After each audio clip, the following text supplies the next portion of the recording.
That looks like the tracks of a very big buck.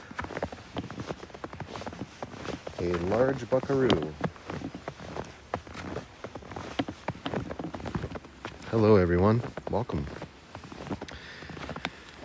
Yeah, this looks like the tracks of a buck. Welcome. Yeah, this looks like the tracks of a buck.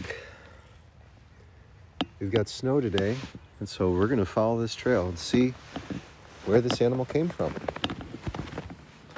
Hello, Kenalingua. Welcome. Welcome, welcome. What a beautiful day we have here today.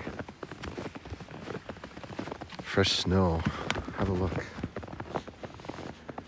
We have here today. Fresh snow. Have a look.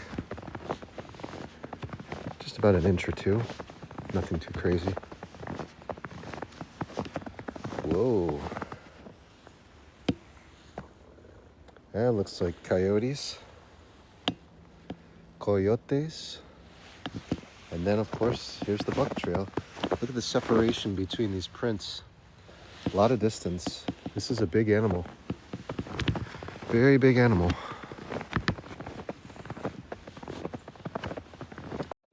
This is a big animal.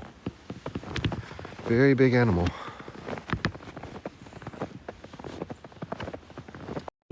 This is a big animal.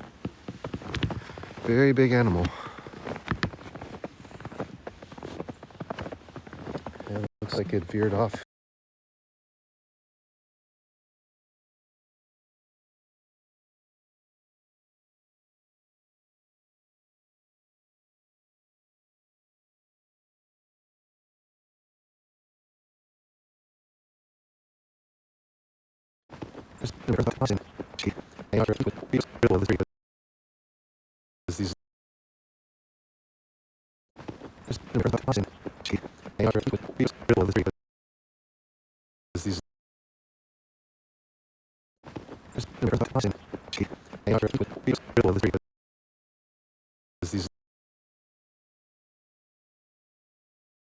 We'll spend somewhere around 90 minutes, maybe 2 hours.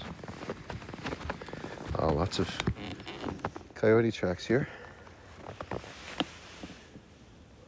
What will happen over the course of our discussion is we'll cover a number of ways to use your words and your thoughts and your imagination to manifest your desires. And of course, if you have any questions, really about anything, feel free to ask them in the comments, and I always appreciate your love and support. Your support can come in a number of forms. You can put this out there to more people by hitting the screen and tapping like. You can share or comment. And the TikTok algorithm, the ominous algorithm, will then put it out to more people. More people will then put it out to more people. More people gets put out, things. Experience life change. That's what we're going for. A general shifting, as it were, of life experiences to where we manifest what we desire. So let's get into it. Let's waste no time. The chickadees are sending off their alarms. Listen.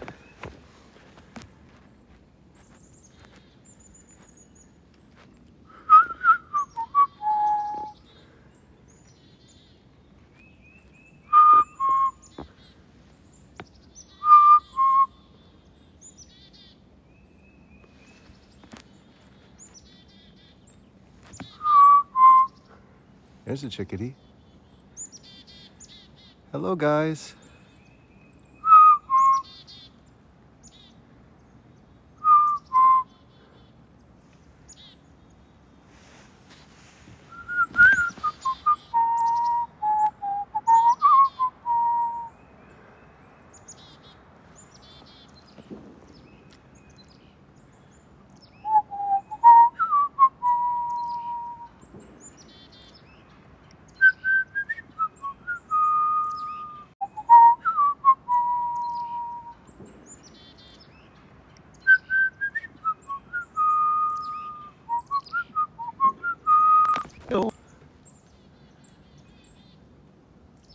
Hello, chickadees.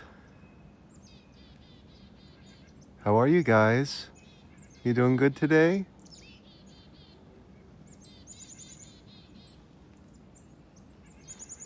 So just listen to the sounds of the birds. Hello, chickadees. Hi, guys. Hello. Hello, friends. How are you today? They're coming nice and close. Hello, chickadee. You having a good day today, chickadee?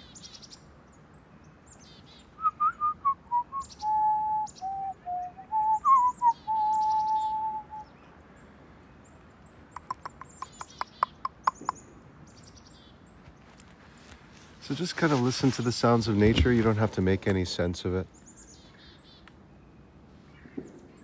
And as you're paying attention to the sounds, trying to take them in with as much concentration as possible to hear them, even with my voice being a distraction, I know. That concentrated effort actually brings you into presence. And we're going to talk about what presence does by coming into being. So throughout our life experiences, we have a number of traumatic incidents that occur for most of us. They're all unique in their own way. Beyond them being labeled and defined as experiences, we have them embedded in our bodies. And our bodies are vessels that carry an immense amount of energy and cells. Approximately anywhere between 13.2 to 100 trillion cells. Impress them with your tunes, Cunnilingus says. Thanks. You know, I sing that song to them every day when I go out to feed, so they know it's the song for being fed. So these are my neighbors. They know me. I mean, I should say they're paid actors, you know.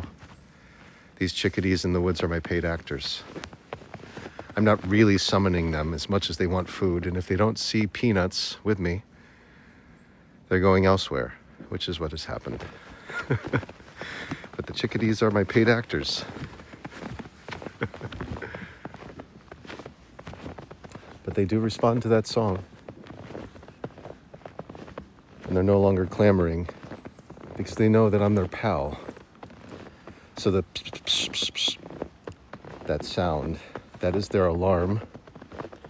Chickadees are very communal, and they will warn other species of birds of any sort of danger that they perceive. They're very vigilant, they're very small, they're very cute, and they're very curious. They will come by and spend time with you. So long as you're kind to them, they'll be kind back. It's pretty good. It's pretty cool. What do we have here? Those are some big footprints. Paw prints, maybe? Could be a coyote. Who knows? Lots to explore here. Okay, back to manifestation. The promise that I've made. So manifestation is a result of you becoming what you think about. We embed painful memories into our body through our life experience over the course of our lives. And the idea is, how do we process these pains? How do we come to terms with them? How do we unwind them? How do we undo the knots that otherwise we feel in a given day, maybe multiple times, maybe hundreds of times in a day? How do we unwind them? And the answer is presence. And the ego is going to say, no, it's not that simple. Our story is very unique. We've been through more things than most people. We've been through them together. This was hardship. This was difficult. This was a buck. And these are shavings of tree bark. Looks like a little bit of shedding going on this tree. Cool. pretty cool. Hey, Spring, thanks for the follow and welcome. So the way we unwind our pain remembrances from the past is we must be present. So in order to unwind something that has already occurred, something that has already been defined as traumatic, something that already has a story, that story could be a great part of our personality, a great part of our daily routine, responding to this pain, we have to be present. And the reason why presence works is the science behind healing that I'm going to explain to you now. You see, if you are present, paying attention to things around you, looking around and also listening without definition or label, but rather just being a watcher, a spectator of your life, then you are actually not present as a performer anymore, as an ego, as an identity. And it is this detachment from our ego that allows the unwinding to begin. The unwinding of our pains. Higher Mind 1111, blessings to you and welcome and thank you for following. Let's catch up. How's everyone doing today? God's Lou Ruby, thanks for the follow. Blessings to all of you who have joined. April Ann, thanks for following. Pretzel, nice to see you. Welcome and thank you. Great, I think we're caught up. Let's see here. I think we're good now. Wow, blessings from the Ozarks. Thank you. Higher Mind, I love that. More free electrons to be shared amongst our collective today. Nothing more beautiful than that. Got a lot of free electrons available for you with all this snow on the ground. Of course, the trees help immensely. We're talking about removing ourselves from time and being fully absorbed in the now. And in doing this, we unwind our pains and they heal naturally and easily. Let me ask you all. Ree, thank you for following. Have any of you ever had a cut or a bruise on your body? The answer is yes, it's rhetorical. Well, what happens with this cut or bruise? The moment you feel it, it's painful. Could be alarming, could be shocking. And then after the initial shock, what happens? Well, the body seems to have a blueprint to know the means and the way to heal it. Not only does it have the blueprint to heal, it also desires it, wishes to heal it, immediately does it without any prompting whatsoever, is already on it, cauterizing the wound, sealing it, and replacing it with new cells to return it to its original state. But not only return it to its original state, return it to its state to where it's stronger and better, more flexible in its healing potential for the next time around, in case it happens to become a routine. This would be the example of the formation of calluses for the guitarist who's ripping apart his or her cuticles, fingertips, wearing away. And it just gets better and better at healing. So, how much of that process involves you saying to your body, heal, heal, heal. You have to do this for me. You must obey. How many of you are actually imagining and stitching together all of those cell bonds so that it could heal when you have a cut? And the answer is pretty much none of us. I mean, if we have a wild imagination, of course. We could do that. The question then becomes, is that necessary? And the answer is resoundingly no. It is not necessary for you to be part of the healing process when it comes to wounds, other than getting out of the way and allowing there to be stillness for its repair. Okay. This is a good topic lead, because I'm then going to ask, at what point in life did you have the most growth? I mean, really the most growth. And you may or may not get this answer correct, but it's a great lesson to be learned. Another rhetorical question. Teenage years, says Austin. Good try. Think earlier. Cunnilingus says, I didn't think it was until I got struck down by a truck while I was walking. That's a big one. That's like a Stephen King story. It did happen to him too. Had to rebuild my nerves one by one, says Cunnilingus.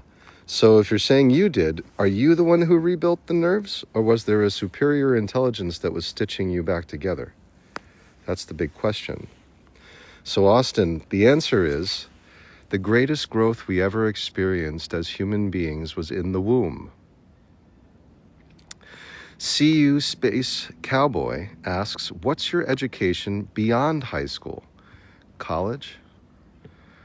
Why do you ask?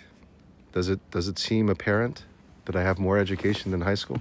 And how important is that for this knowledge to permeate? Did you know that AI can be prompted now and give an answer that's better than 99% of all the PhDs on this planet as far as an answer that's thorough and complete and factual? I find that interesting. Doesn't require actually a degree to prompt it either. Doesn't even require a high school degree. In fact, that's what I find quite amazing about today's current state of being, as technological advancements give us the tools to understand the means and the way to understand consciousness. No one really has an excuse anymore. And that's what's beautiful about it. Amanda, thank you for following. CJ says, I find that scary. CU Space Cowboy takes it a step further. What was your major? Okay. CU Space Cowboy, I've never seen you here before. Welcome to my life. Welcome to my world. It's nice to see you too.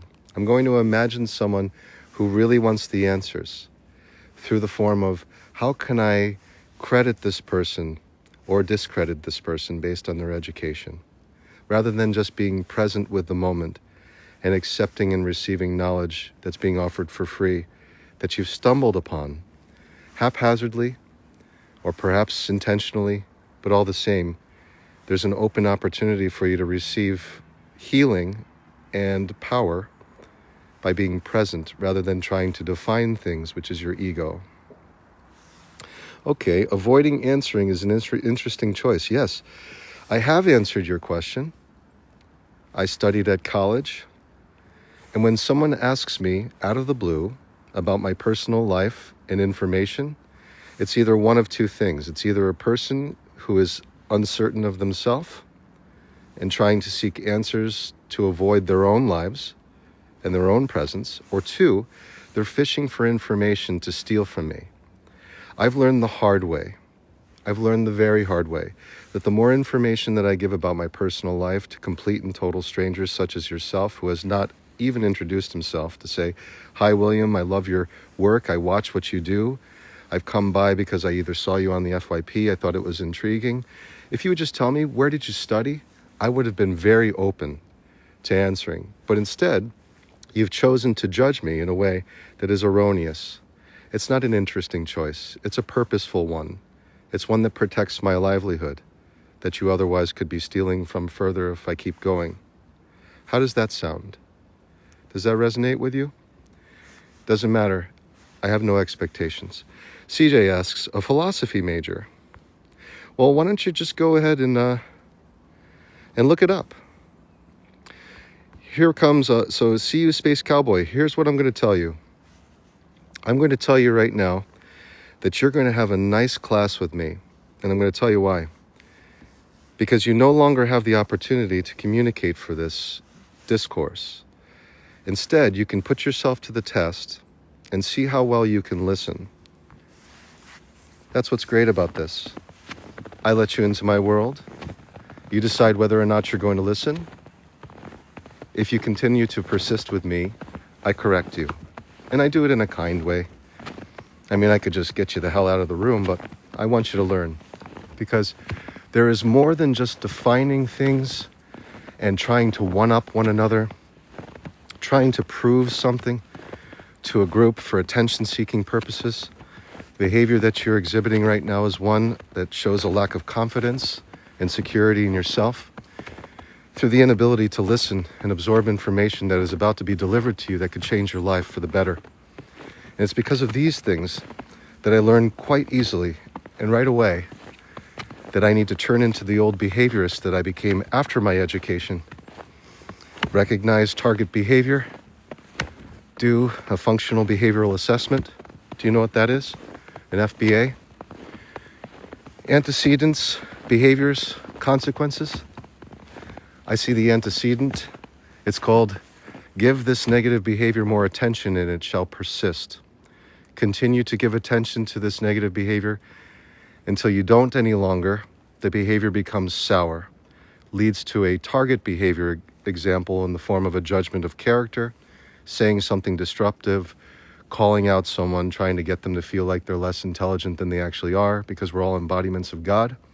And the consequence of that is the majority of the people here feel frustrated if I continue giving you any sort of attention. So you've been shut up. That's how it works. That's it. It's called a timeout.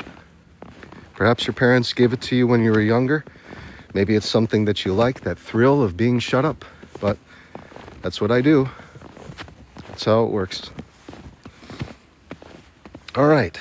Honeybee, thank you for your love. It's great to see you here. Great to see you here. XDX says, Grand Rising friend, indeed, Honeybee. Everyone, go check out Honeybee's content. It's amazing. Elevated vibes. Loving that you followed. Thank you for your coherence. Ree says, I love your vibe and calm way of speaking. Thank you. Yeah, Cowboy, the last thing I'm going to say for you. You wasted a lot of money going to college. Sorry. You're wasting money going to college. First of all, by the time you get out with that med degree, you're going to have $500,000 of debt, for which you're going to have to work a job indoctrinating people in a way of medicine that no longer is applied in the way that it is today, because all of that is changing once RFK Jr. gets in and starts shattering the healthcare system the way it is. Your entire education will be for naught. It will be like paying $500,000, $500,000 to live in a dorm, having dorm food, and learning how to do your laundry by your own self like a big boy. That's basically what you'll be paying for. So my suggestion is, get yourself out of that mess as soon as possible, because in about 10 years' time, the intelligence that you're seeking will be far greater than mine, yours, and everybody else on this planet through advanced generative intelligence. And your services will no longer be needed as a doctor or whatever. It will be provided better by robotics. Because certainly the emotional intelligence that you could be offering that would give you an advantage over the robots is certainly not there. The ignorance is overpowering the rest of it. So that's my suggestion for you, friend. Because you are my friend. I'm concerned for you. Yes, that's my way of being concerned for you. Alex, thank you for following. Let's see. Higher Mind says to Honeybee, hi, beautiful. Hope you're doing well. I love these things. Everyone, go check out Honeybee's channel and give a follow and listen to some of the beautiful discourses that she offers when it comes to consciousness. It's very mind-expanding and awakening, and that's my suggestion for the majority of you. I benefit a lot from her discourses. A lot of it is reflected in these discussions. All right, so let's get back to manifestation, and let's talk about this. Using Cowboy as an example, Why did this manifest? Here's our famed tree from yesterday. Why did this manifest? Andy, thank you for following. And the reason why I was called out for my education and for my ability, as if I'm only an identity, is for my ego to make an attempt to see if I can go back to performing, being myself as an avatar, as a character, and have a feeling that is greater than the lucidity that comes in letting that go, in being present in the now, feeling nature, feeling the free electrons pass through the pores of my skin, binding to free radicals and allowing them to fall out naturally so that my immune system can be totally aligned, my proteins can fold perfectly, I can experience an increase in biophoton activity. I literally become brighter. And the resting frequency of this earth, 7.83 hertz from the Schumann frequency, its biofield passes through mine, sends my brain into synchronicity, so I can have a beautiful discourse without being shook up or shattered in any way, because I'm simply not here. When I join with these life forms, and I observe their aliveness, I'm simply not here. The identity goes away, it takes a back seat. So it was a test. And as you can see, I took the bait. Became a performer. Was about to give a bunch of information about what my avatar has gone through to be giving you this information in a valid way, a way that is valuable for you. I wanted to justify my life experiences and go through a number of situations that have occurred in my life to justify, once again, my teaching you. And then you come in contact with this tree. And you are in contact with this tree because we're in coherence together. Use your imagination and imagine your hand being this hand. Not mine, not the avatar, but yours. Your avatar. And as you come into contact with this tree, start to notice the sounds of nature, the woodpecker behind you. Listen.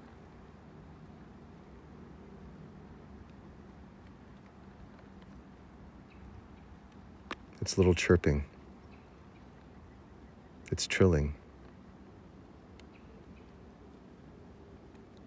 Listen to the cars in the far distance. The pattering of rain as the snow melts. Let the definition go no further than that. Become a watcher of your aliveness as the hand on the tree. Now you're using your imagination through a two-dimensional flat screen. And because you're using the imagination, it overrides all the other impressions that would otherwise be impressing themselves upon you in the form of time. You are present and you are unwinding pain without knowing, just as I am.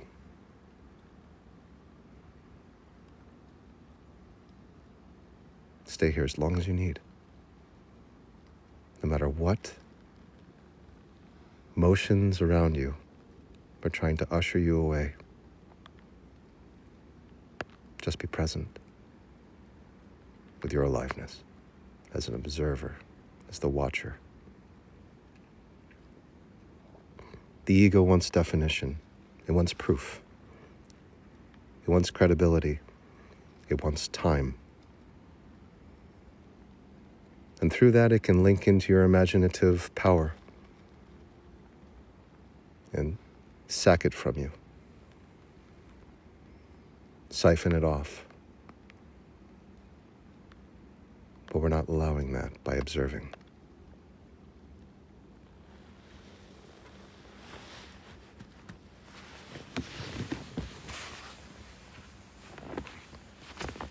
Kenna Lingua says, our voice is dynamic. It is. It is. HHFFBJJVVFHJJN. Thanks for following. Anthony, J. Cogs, thank you. Conalingua says, God seeing how roomy you can be. Corbification, thanks for following. I think we're caught up. Alex says that was incredibly relaxing. Good, let's do more of that then. Means it's working for you, Alex. Crystal, thanks for the follow. Tea House, also thank you. Pretzel, I'm doing great. My avatar's doing great. The aliveness that observes us all in coherence with love and appreciation, most good. Let's check out another tree. How about this one right here? This looks like a birch, an old birch. Let's come in contact with it, okay? More free electrons. Oh, it's very scaly and rough on the surface. Papery, like the hands of your old elders. So this tree is part of the kingdom Eukaryota, eukaryotic. Humanity is also eukaryotic, and what it means is the cellular structures of this plant, this tree, carry nuclei, and that nucleus gives it great power. For this tree, its process of feeding itself is different than ours. In fact, the trees work almost in the exact opposite way as us. Its exhaust is oxygen. Our exhaust, in the form of waste, is carbon dioxide. So the tree absorbs the carbon dioxide from us, produces oxygen, which we receive, while at the same time acts as an antenna, drawing free electrons, negatively charged Earth, up through its antenna and releasing out into this environment, the forest.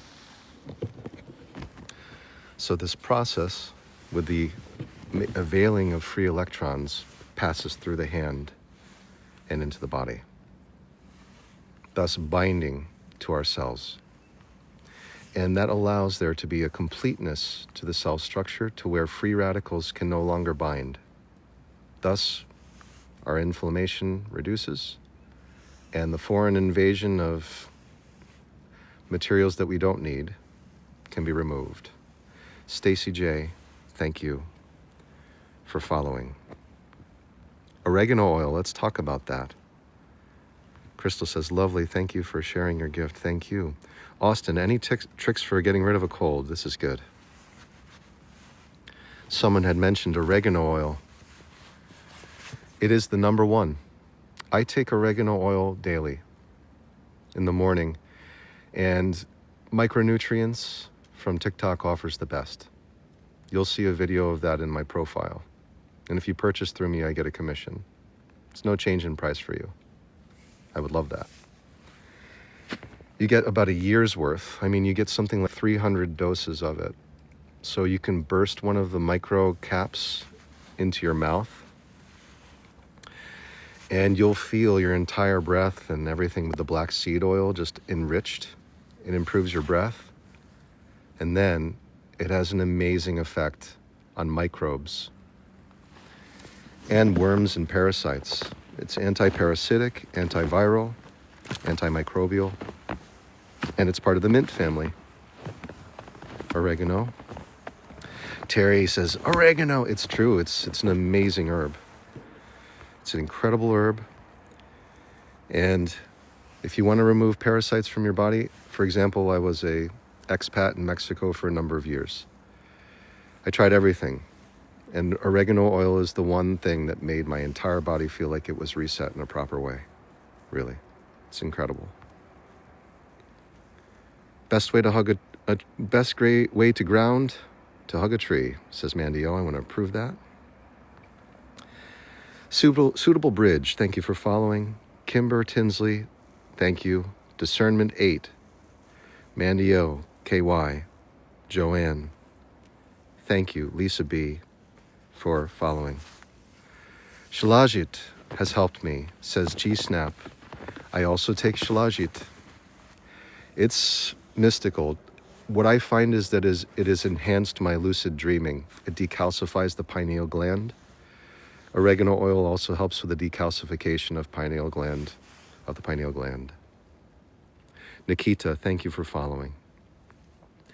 TDV Entertainment asks, any tips for curing a head cold? So, first thing, I would say this oregano oil by Micronutrients. It's high quality. It's lab tested. And the carrier oil that's used in it is extra virgin cold pressed olive oil, which is terrific for you for flushing things out. The other thing for your head cold, if you have congestion, is to get yourself out into an environment like this where there are free electrons. What I mean by that is the negative ions released from the environment will help to reduce the inflammation in your body naturally. So the way that you can do this is you just come to the forest, have a nice bath in the forest by walking through it for about an hour or two. If you don't have access to a forest, you can go to the ocean. The ocean is just as powerful. Anywhere where there's a bombardment of electrons being released. Magnesium, you could give yourself a magnesium bath. You'll see there's also, I'm talking about all the products that I use, and you know what? I don't know if this is synchronistic or what, but most of the things that you're asking that are where you need a cure for ailments, I use. So we'll talk about all these things. Shine, thank you for following. Kim Grayson, you too. Forest Queen asks, thoughts on depression, negative thinking, and rumination. Of course, we'll get on this. G-Snap 83 awake. It's gotten me and my self-confidence back, anxiety completely gone, and helped me focus better. This is with Shilajit. It's very powerful. So I take Shilajit with it's called the alpha male complex. It's 22 adaptogens. I would look with your physician. If you're female, it might have because it increases testosterone. For me, Shilajit has an incredible effect, but it might actually balance out your estrogen levels, which will also increase confidence. Think about it. Females also with balanced estrogen feel really confident, and it helps with their immune system because you also need test. We got a lot of questions coming in. So let's do one at a time. Forest Queen will get on this. And then Emma's asking, how do you take pure oregano oil? It burns my throat. Okay. Yes, it's the terpenes that are coming from the black seed oil as well. I would say take it with milk. See if that helps. If milk doesn't help, then something that is alkali that is going to neutralize whatever acidic feeling, like have any sort of gourd. Maybe have some watermelon with it, like a nice sweet watermelon, or perhaps some cucumber. Cucumber would be nice. Anything alkali would be my suggestion to help to balance that out. So we'll talk about depression, negative thinking, and rumination, and then we're going to discuss tinnitus. If I don't get back to it, then what we can do is just return to it. Watermelon is a cure-all in a lot of ways. As far as energy, for men and women, it's really good. The lycopene that you get from it is very unique. I usually eat watermelon if I want a sweet treat because it's low in calorie and it's about 90% structured water that just instantaneously knows where to go in the body to help relieve it and hydrate it. It's an incredible gourd. All gourds are incredibly healthy for you and extremely hydrating. So I would say, I mean, also for men, if men are having any sort of erectile dysfunction, the cure-all is have some watermelon, and your significant other will be like, leave me alone. Just leave me alone. Varicose veins too. We got a lot of questions coming in.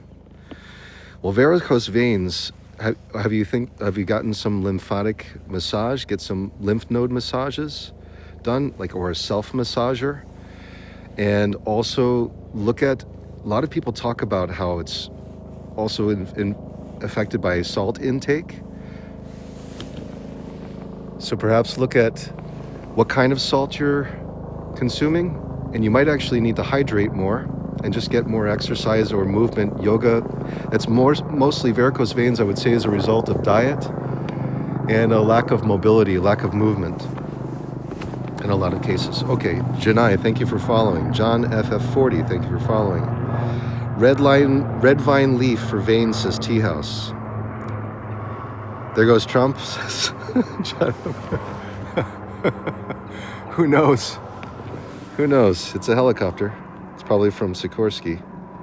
Mike says, thank you, I will try. Watermelon is awesome. Why do people get mad online easily? Falls in line with the depression thing. It's okay, we're going to talk about all this. Spencer, thank you for following. And tinnitus we have to talk about too. Okay, so tinnitus could be a result of diet as well as flow with breathing, nasal breathing, alternative nostril breathing, flushing out, clearing your ears, blowing them out.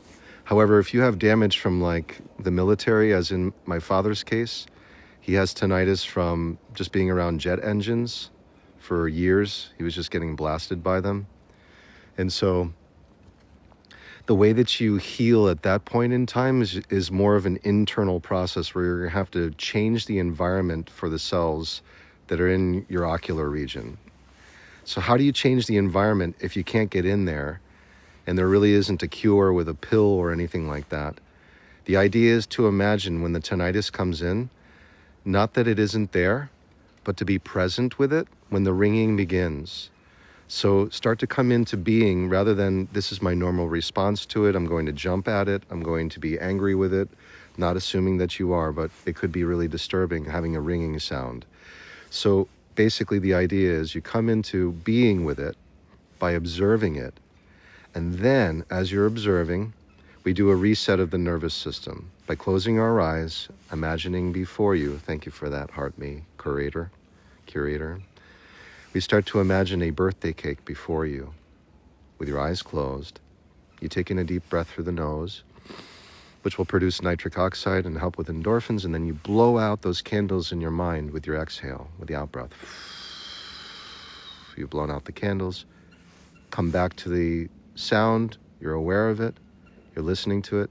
And now start to imagine yourself in a scenario where there's perfect hearing without any obstruction, total clarity. Now try to listen and see if you can pick up the squeaking in the background here.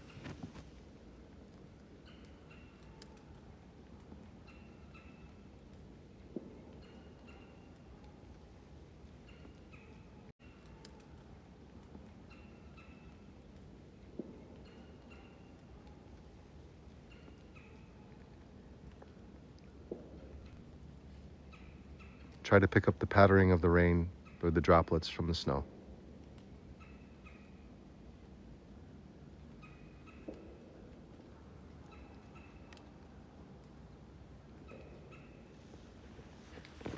Now try to pick up the sound of the crunching of the snow when I walk.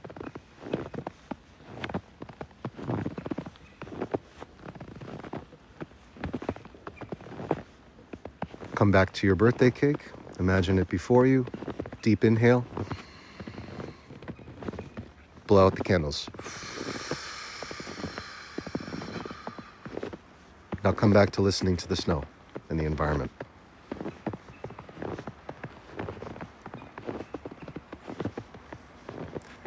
Imagine around your birthday cake, you in your body, perfect health and perfect hearing.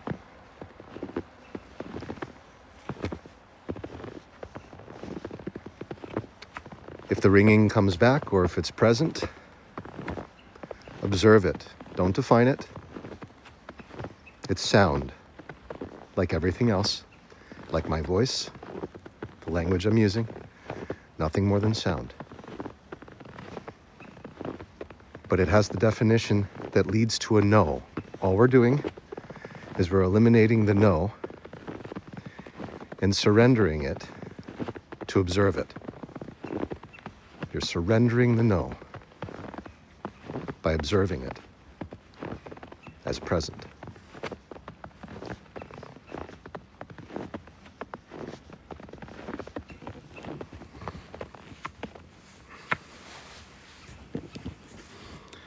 Ratbag, thank you for following. Melissa says, I hear it.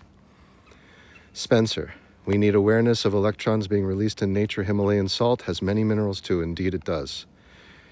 Have Himalayan salt or Celtic salt. I have salt coming in that I'm going to review and show you. Jason, thank you for following. I have ringing ears now from time to time more since I've become spiritually awakened. These are sounds. So once again, instead of trying to figure out where they're coming from, define them, we're simply aware of them as a mere observer, as a watcher of them. Just like you hear the squeaking in the background, just as you hear my voice, they're just sounds. Have a little from plant jobs and loud noise and automotive, the tinnitus. So a lot of people are experiencing that. So once again, use the birthday cake. That's imagination, resets the immune system, resets the nervous system, and then just pay attention. It requires concentration. And then it dims. And then imagine yourself having a perfect, clean conversation with someone without any sound. Come back to the birthday cake, blow out the candles, rinse and repeat, so that you can at least change the environment for the cells in your body to repair. Once again, this goes back to the beginning of our discussion. Sandra Susio, thank you for following. Phoenix Fire asks, what can help female arousal? To increase female arousal, you could consider hops, shlajit. It's very popular going around. You could have ashwagandha, watermelon. You want to increase blood flow.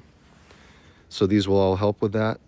Kale Cruncher, thank you for following. Lily A. Ray, thank you for following. I think we're caught up.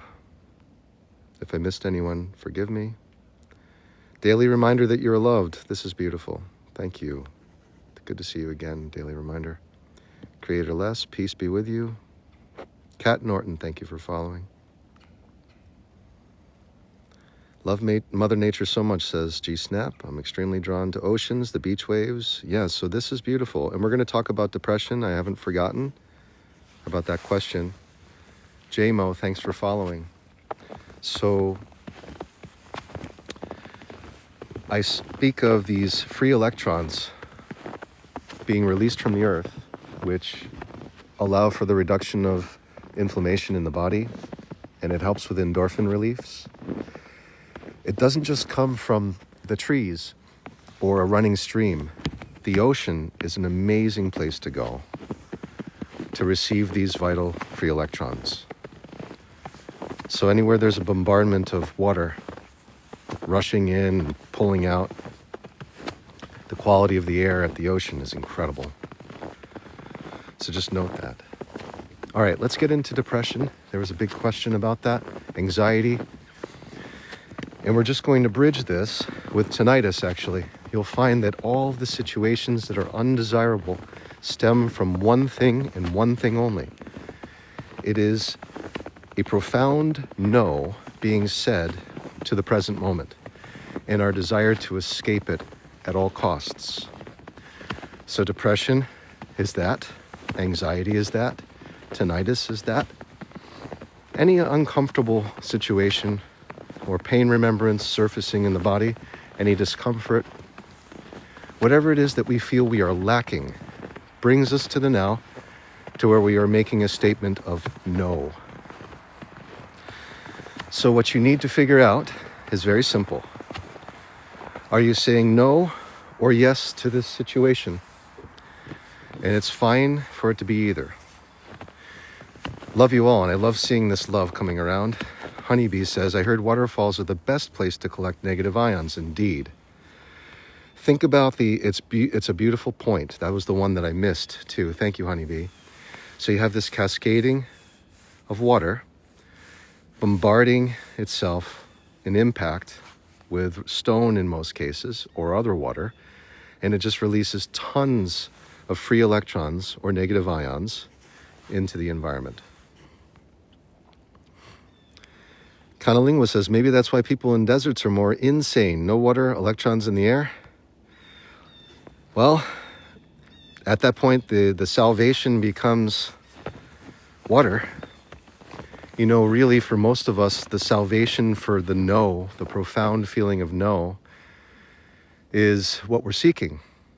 And so, more than anything, the body is seeking that yes-based situation. And the only way the body can feel it immediately isn't through substances, isn't through a secret pill. I'm talking immediate relief. The only way you can get it is if you use the imagination. And by using the imagination, which is your highest faculty, we're talking about the highest of dimensional access that you have as a human being is your imagination, because it knows no bounds. It's limitless. You can be anything. You can go anywhere without restriction.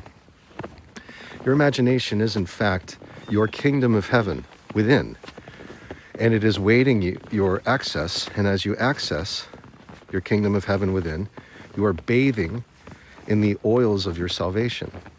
This is why Christ means anointment, or the anointed one.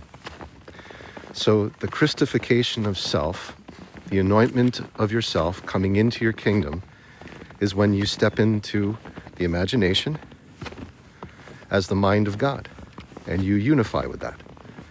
You unify with the infinite intelligence that is giving you life right now in consciousness by using the imagination.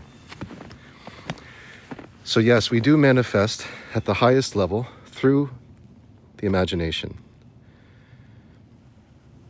Trees are great. They release tons of free electrons. Warrior soul, thank you for following.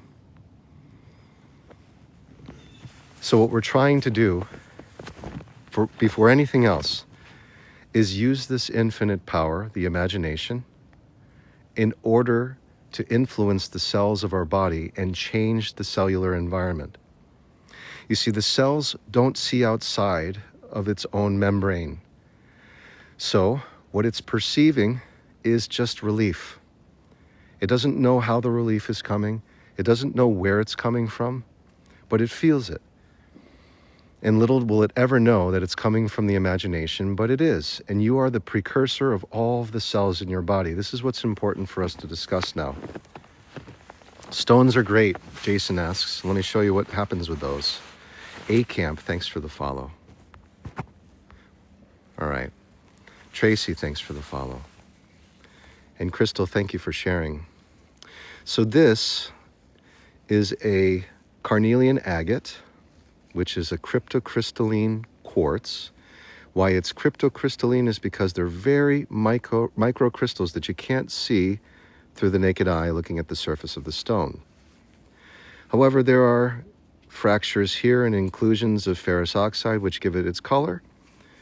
And what happens is if you put mechanical stress on the points of this stone, on both the base and the peak, what happens is it releases a small current through the body, and the mechanical stress also releases negative ions, or free electrons that are stored in the stone right into the skin. So an electric charge occurs and a transmission of free electrons into the body. The result? Warmth and healing and a transference of energy and electricity. Jason Keener says, I'm a rack hounder of Michigan. That's awesome. I love stones. I'm a hound as well. This one was found right on this path nearby, and if you're walking on these paths at the specific forest here, you're welcome to them within reason, within reason. And so this was one that was standing out to me as a heart. I think it looks like a real physical heart. So I'm just providing this mechanical stress, and what I'm getting from this is a small electric charge going through the collagen in the body, the cartilage of the body, which is also piezoelectric. So this is piezoelectric or piezoelectric. You provide mechanical stress and it releases a charge as well as negative ions or free electrons pass into the body. Yeah, Jason says, love it. Awesome. Yeah. Thank you. It's a nice little carnelian agate. Crystal Intent by Katie says, carnelian is one of my absolute favorites. Me too. I find that this is a warming stone. It's a protecting stone. It's a physical healing stone. And I shattered the bones of my right hand, which I'm squeezing this with, about 2.5 years ago, I fell down the stairs and I really banged myself up bad. I shattered and fractured a lot of bones in my hand. And in the process of recovery, I found that it was squeezing these stones that helped the most. It was very painful at first, but then I learned how to transmute the pain by imagining the hand being healed and better than it ever was before. Thank you for the Dalgona candy, Crystal Intent. Selenite, says G-Snap, it's a wonderful stone for balancing all the chakras, the energy systems of the body. Misty Mountain Blue, thank you for following. So I'll stop and squeeze the stone and warm my hands. And what's beautiful about it is it will radiate that warmth into the other hand so I can switch it over. I switch the camera to my other hand and now I'm squeezing on the left and I do a transfer. For some stones like tourmaline or rubellite tourmaline, which you get some of those nice inclusions of the ferrous oxide, if you're squeezing rubellite tourmaline, it gets warmer. It actually has a thermogenesis that occurs. But if you let it get cold by transferring it over to the hand that's cold, it actually increases the electrical current and has a more therapeutic effect. So it's designed to be a natural hand warmer, which is really cool. I love that about tourmaline especially. It's a very good spiritual stone for healing, which I've worked with as well. But selenite is wonderful for the balancing of your chakras, for sure. Indeed. All right. Let's see here. You do your best, says G-Snap, to be grounded as much as possible. You love tourmaline, the best ever. It's a wonderful stone. Donna Roberts, thank you for following. Donya. Crystal Intent by Katie. Do you sell crystals? I wonder. If you do, please talk about it. And because there might be maybe people interested in acquiring some stones for healing. Jason Keener asks, where are you located? I am in New England, Connecticut. Connecticut, New England. How about you, Jason? Why don't we get a thing in the comments? Where are you all tuning in from today? I'd love to hear and see where everyone's viewing from. That would be awesome. That would be fun. Susie Q, thank you for following. Minnesota, says Stacy. Mandy's from Colorado. San Diego from Anastar Seed. Bay City, Michigan from Jason. Thanks for the follow. We got Scotland coming through, Utah, Long Island, Kentucky, South Carolina, Indiana, Wisconsin, Ohio. Cool. Nice. People from all over. North California, Phoenix, South Florida. Nice. Columbia Station. That would be Ohio. Please forgive me if I'm mistaken. I could be wrong. Thanks. Very cool, everyone. Welcome and blessings to you all. So in discussion of depression and anxiety was the big question. How do we mitigate these things? Louisville, Kentucky. Thank you. Great to see you, DJ. Nice to see you again. Amanda's tuning in from Florida. Very cool. Jason says, I found relief. Good. That's wonderful. It's about recognizing the no and the now. And so the no is coming from something called an identity or your avatar or your ego, perhaps you've heard of. Good. Thank you, Jason. Jason Keener, blessings to you. Glad you found relief from this, Jason. So the no is coming from a profound egoic scream. And it's simply because the ego has the inability to access the imagination. And the only way we can access the imagination as beings is by becoming one with the aliveness that is us. In other words, we become the watcher of our aliveness rather than the participant of our character. So think of it like this. Perhaps you've played video games before. You give it to the trees, Jason. That is 100% correct. The trees say, please give us all of your free radicals positively charged, please give us all of your carbon dioxide and we will gobble it up and balance it out and drop out everything that is not needed for you to have a wish-fulfilled life. So, as we come into the now and access the imagination through real presence, which is just observing our aliveness as watchers of our aliveness, there is something that happens to time. It simply no longer exists. We can't be in the imagination and also creating scenarios of time in our mind. It's either or. However, both situations, accessing the imagination in the now for the creation of things, or using the imagination for the creation of time, both require the imagination. So it starts to reveal to us the power that exists in the imagination, and the purpose of it as well is for all creation. However, the argument is the creation of time is entirely erroneous and man-made and done for us to make sense of this world, which is based in duality, i.e., this world is a world of illusion and separation in which we feel at odds and differences and in need to define things that are around us to be safe from them. And we want to be safe from them as an ego self because the ego sees this as one life to live and certainly wants to preserve itself as long as possible by keeping itself at a distance from anything that would be perceived as a threat to aliveness. So you can see how this is a very difficult conundrum. We have an entity that we've built ourselves, our accumulation of memories and sensory experiences, called the ego, that wants to survive at all costs by keeping us at a distance from the things that would be perceived as threatening, by defining them, judging them, and otherwise running from them or fighting them. It believes that through this, you will be safe and you will have the answers to your prayers. Unfortunately, none of those things truly occur through the ego. For the ego does not know what it is you truly want.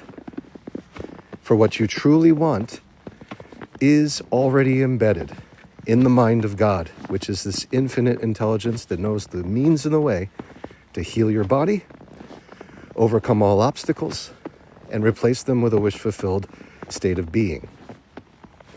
The ego cannot have access to the imagination simply because it feeds off of the time that we create with the imagination. So it can't enter into that world of you being like a child and creating things in your mind. It is waiting for you to pop out from that and entertain it by creating a situation in the past that has already occurred that was traumatic or difficult, or creating a speculative event in the future. But the main thing is it wants you to avoid your aliveness in the now and make you believe that it is a dangerous place to be that will put you at odds with the world and never answer your prayers, when in fact it is the answer and it is the truth. This present moment is your aliveness. It is your healing. It is your wish fulfillment, and it is the truth of your existence. I am hiking by myself, Jason. Amber Barnett, thank you for following. Damaris McCormick, thanks for the share. Anastar Seed, thank you for following. Amber, thanks for sharing. Stacy asks, what 3 foods are most important for our overall health?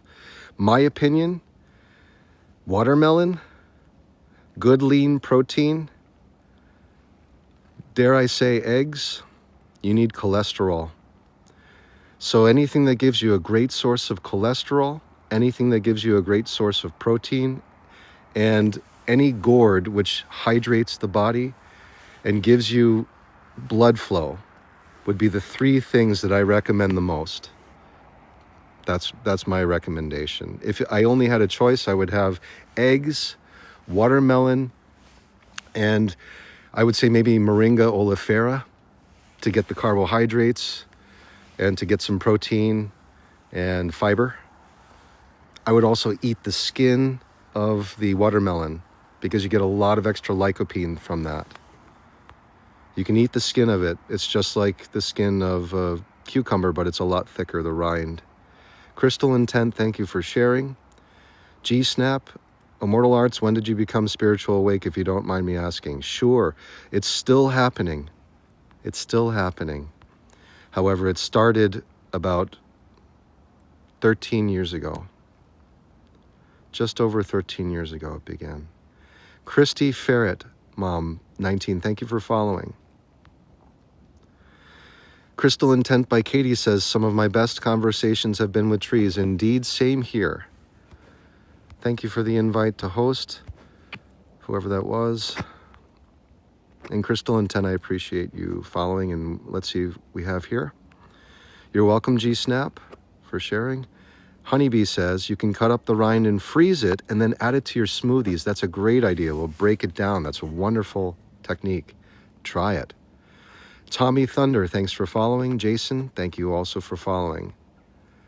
Forest Queen 73 says, thank you for your insight on depression. Indeed, Forest Queen. And understand whatever is going on. And Heads Carolina, thank you for following. Harry, GTTTG, thank you for following. The only time is now.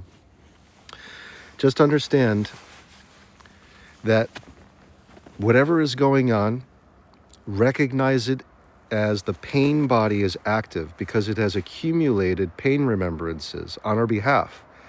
The environment of the cells felt it as off and embedded it in its internal memory.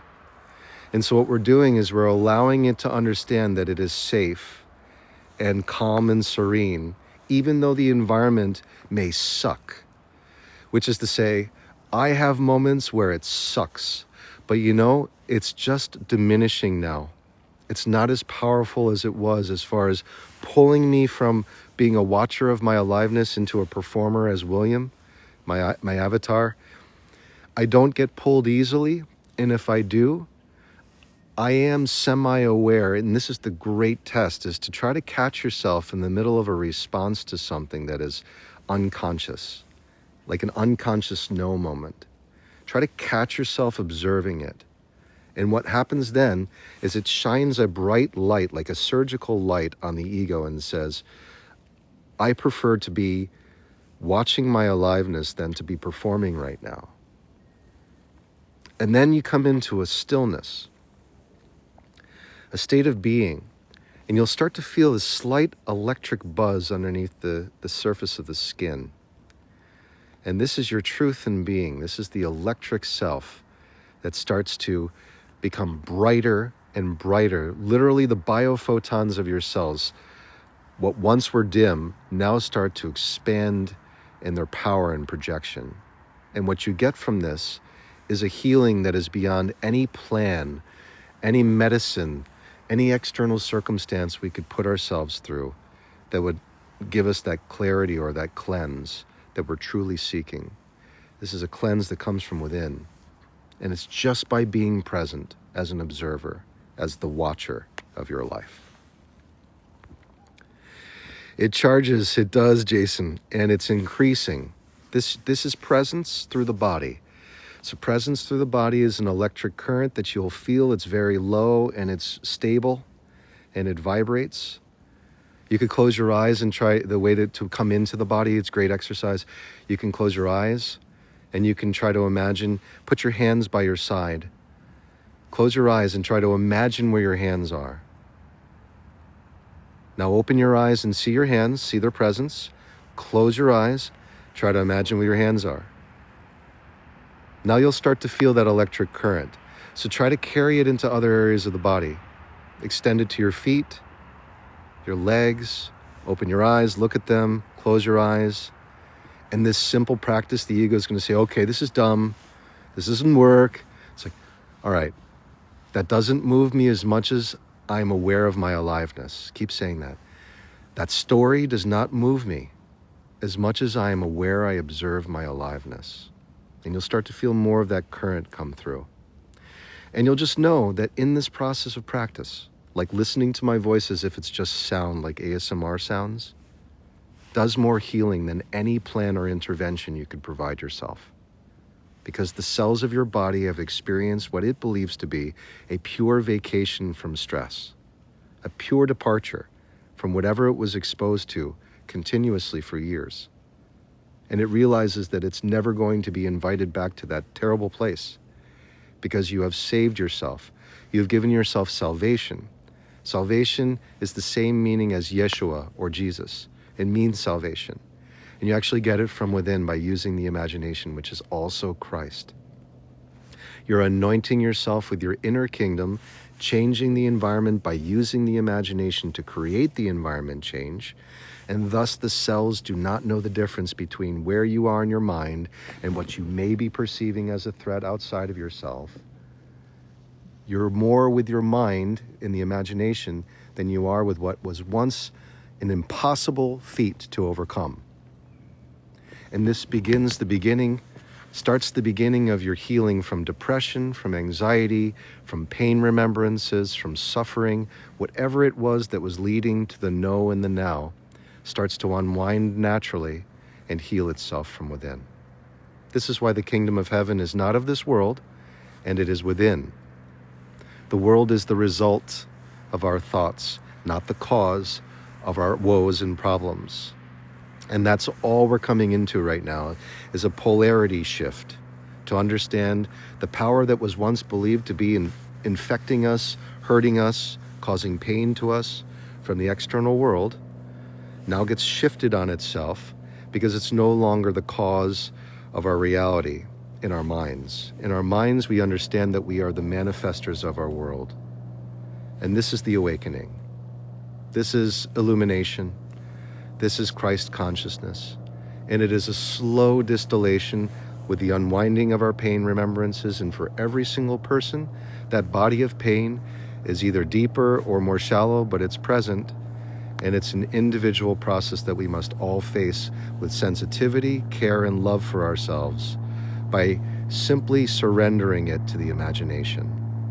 And you don't say to the imagination more than this. I'd say, I cast this burden on the imagination within me and go free. And now I'm going to imagine my birthday cake. I'm going to blow out the candles. And I'm going to add all the details around me while I'm there that I would want in my life as if they exist right now, and I'm living them. And by living them, I'm freed of whatever circumstances are outside of myself that would otherwise be bound in an impossible way to overcome. The ego's not going to like this, but it's okay. The ego is doing its best with one life to live, thinking this is all it has. It's never seen your imagination. It doesn't know the work you're doing in secret with it, because if it were to be there, it would immediately die and dissipate, because you would be one with Christ and understand the truth that your ego is an illusion. It's a very hard thing for the ego to accept that it's an illusion, but the bottom line is this. At one point in time, whoever our parents, guardians, teachers were, impressed us with a series of sounds that is unique for all of us. For me, it's William or Billy. So if I hear that, my ego becomes active. I come into character and I want to play as the character, because everything that I know was built off of those sounds. But before I was Billy and William, I was just an observer of my aliveness as a babe with a blank slate. And that's the truth of our being that we're returning to by being born again in this life as adults, coming into being. Let's see what we got here. Alyssa asks a poignant question. Alyssa, you can tell, can't you? Asks, have you read any Joe Dispenza books? Yes. And I've learned quite a bit from him. And we speak in a similar way about the firing and wiring of the brain and the body. Jason says, I find peace in Indian war cries. Well, do your thing, man. This is the menu of life that everyone chooses from. You, as the son of the Father, choose what it is that you want to plant as a seed in the mind of God, which is the ancient mother, the matrix. Matrix in Latin means the womb of creation. This is all the I am. I is the infinite imagination. A is the active that it makes the wish. And M is the matrix or the mother, which is the receiving element. So when you use I am, you're using the infinite source, the active decision making, and the M as the receiver to manifest things. Okay? That's I am. Got a lot of good questions coming through here. I want to get all of it. Gemini, thank you for following. HL, thanks for following. Jason says, I love the Toltec path. That's my piece. This is a Mexican practice, Mesoamerican, correct? Heather, thanks for following. Lucy in the Sky, thanks for following. Lesher, thanks for sharing. Luce says, 89 seconds, no fear, just action. Love it. Okay. Here's another question from Forrest. Forrest Queen, we will get to more. I'm seeing here we have to teach ourselves how to put the ego in its place and tell it we're, yes. And the way that we do is we do it in a calm, serene fashion by saying, I refuse to entertain this. I prefer to observe my aliveness, or I cast this burden on the Christ within and go free. I choose not to entertain this more than observe my aliveness and just lean in. I'm leaning into it. I'm not running from it. I'm not chasing it either, and I'm not fighting it. I'm just leaning in to hear it, to observe it, to see it as an observer. Lone Piper says, I literally just listened to Joe Dispenza. That's insane. He's got a lot of knowledge as far as we're talking about epigenetics, which also Dr. Bruce Lipton talks about a lot. The great I am. This is what we're also discussing. Andrew Ochoa, thank you for following. We're caught up now. Canna page, thanks for sharing. Okay, so here's what I'll do. As we walk and I talk, you'll see me turn. Just take in nature. Take in my voice. Know that right now I'm not reading comments, which is fine. Think of it as an opportunity to just observe your aliveness. That's all we're doing. We're observing aliveness.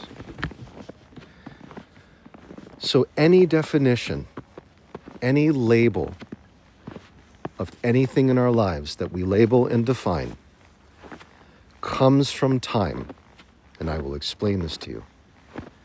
You cannot have any definitions or really make any sense of things, which is just another way of defining things, labeling things. You can't make sense of something without first creating time. And we create time by using the imagination to build a construct of time. Example, the past is not a noun moment. It was a now moment over there where I was reading comments, but now it's the past. What this means is, in order for me to go back, I must use the imagination to construct a situation where I am revisiting that now moment that has already ended. So it is an imaginative event, the past. But we use it in order to make sense of things, to label things, to define things. And we do this unconsciously in most situations. We do it naturally because we are born, it seems, with an innate fear of death. And this is done intentionally. We have a fear of death as one of our greatest fears in order for the ego to embed itself in our lives, because it serves as a form of incubator. It feeds us life experiences, which we embed into our body. It comes to a point for most of us where we give up on the pain. It comes in one of two forms.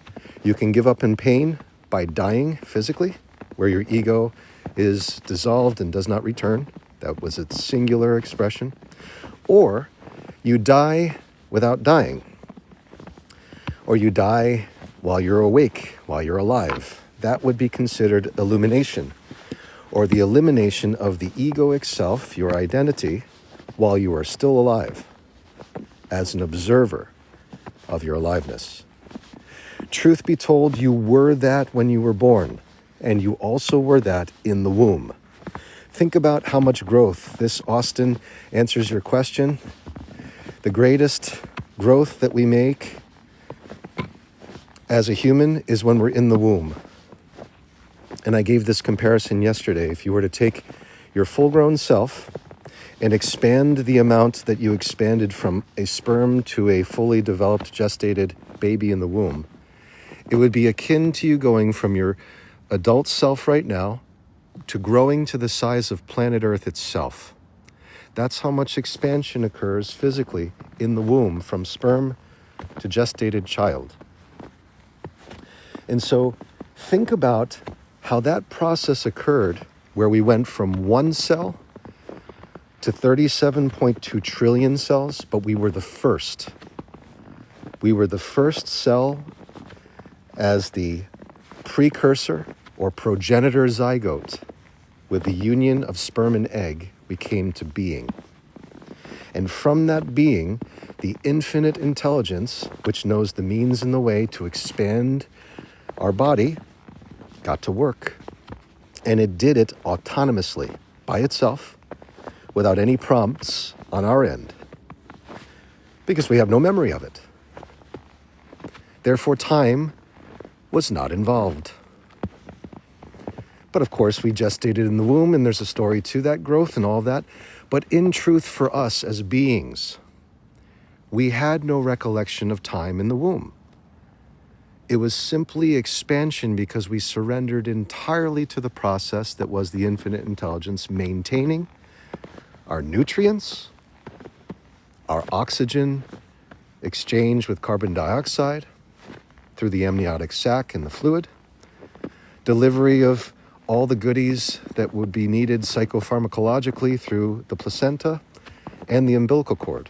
We literally were plugged in to power and nutrients and life. We didn't have to do anything.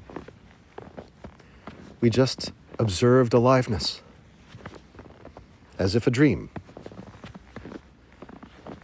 And we grew in amazing fashion.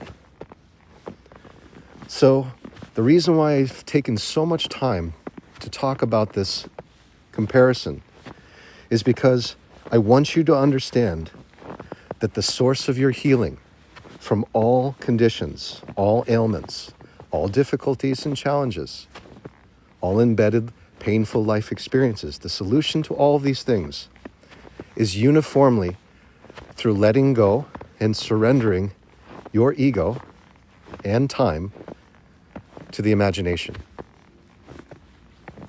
By casting your burdens, by going into the imagination and imagining yourself living a wish-fulfilled life in the now with all of your wishes answered is the greatest form of healing that you can offer yourself and yields the most powerful results.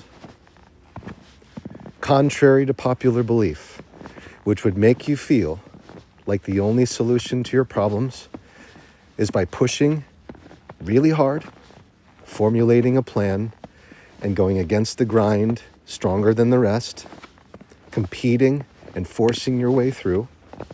And I try to explain to people that we've already done enough of that. I mean, not just in this life, not just in this world, but we did enough of this competitive behavior to earn the perfect wish-fulfilled life before our conception. That in fact, we were competing against 250 million other competitors. We, at one point in time, were racing against all the other sperm that wanted to get to the cosmic egg, that wanted to fertilize the cosmic egg, and become one with the infinite intelligence for your infinite expansion into being. We went through dangerous corridors. We fought against others. We wiggled our way through. And I gave this example yesterday in a big story, a big fat story, which you can find on YouTube. It's about 2.5 hours long. And the link's in my bio, but just to summarize, we competed against 250 million others to make it to the cosmic egg. And once we did, there was a release of zinc. Our soul entered the body, which is the spirit of life. It's the infinite consciousness. It is wish fulfillment in the full.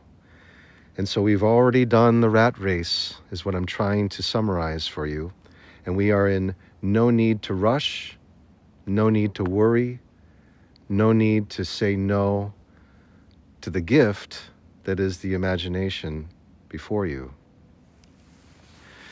KB says, force creates more opposition. Yes, for every action, there's an opposite and equal reaction. This is Newton's third law, and it is a law that functions beautifully in this example. I love that.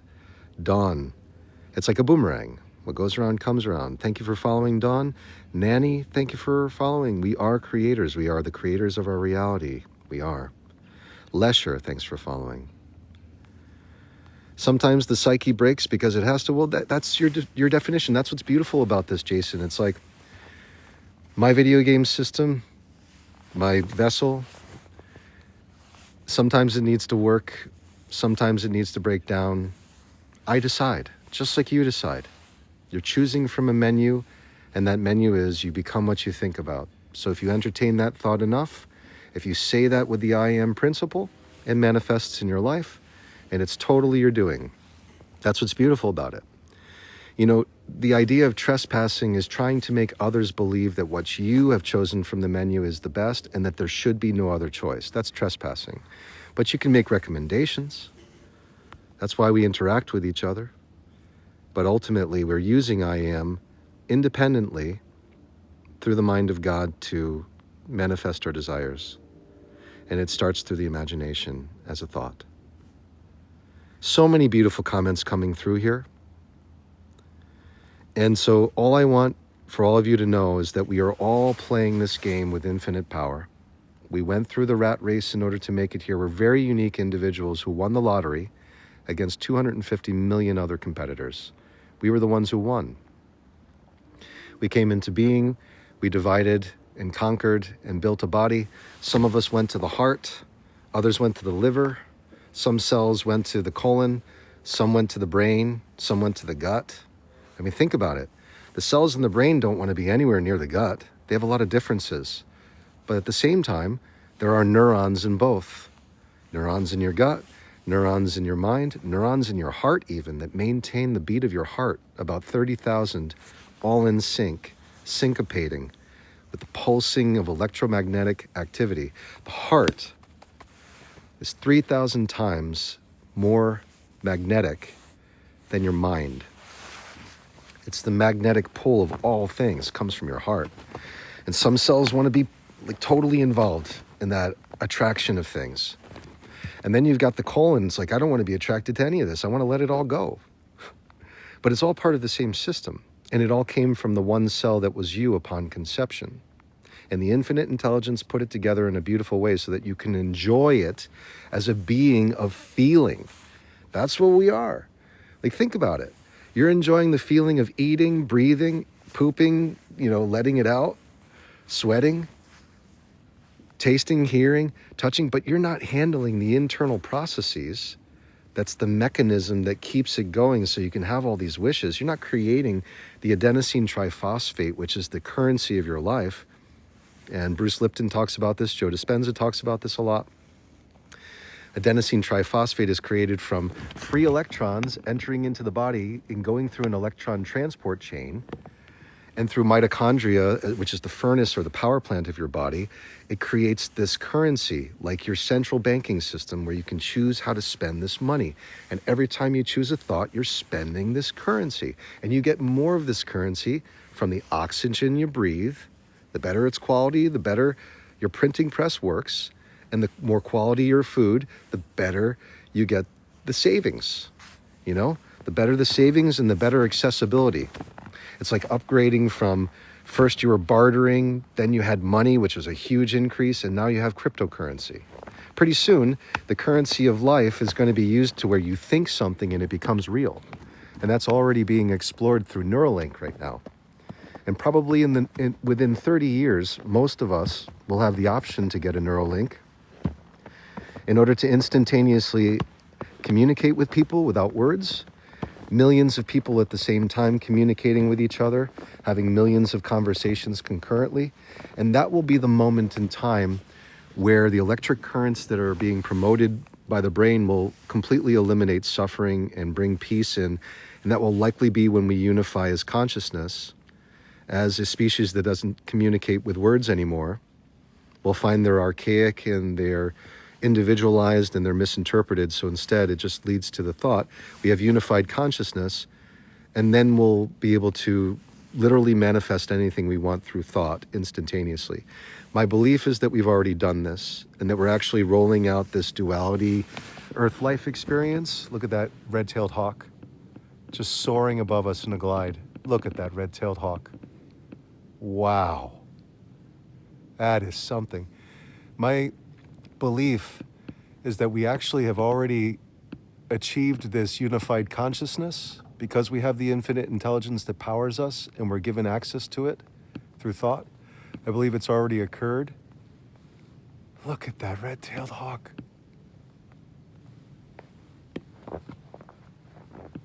Oh, wow.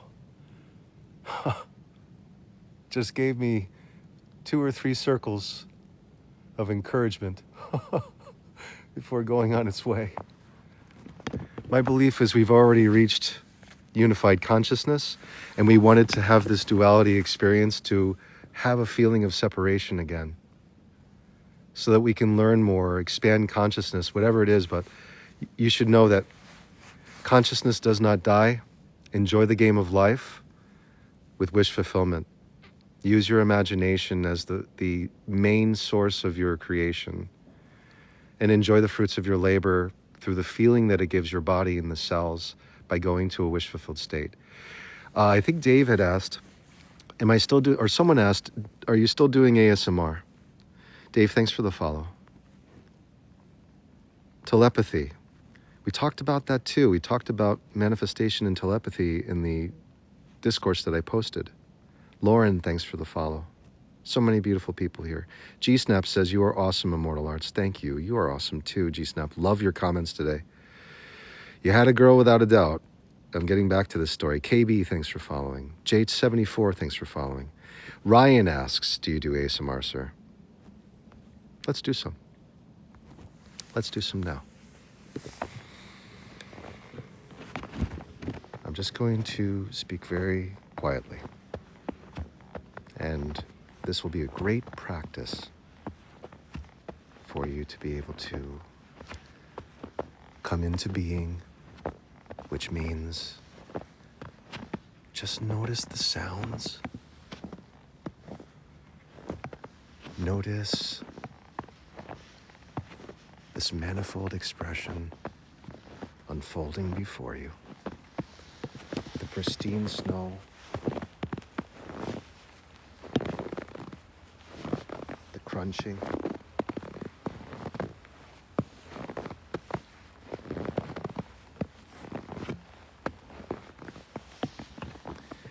and the moment that you find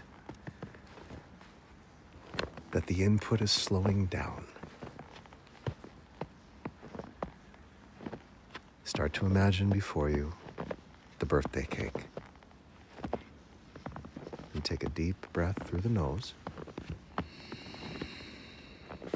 and blow out those candles in your mind.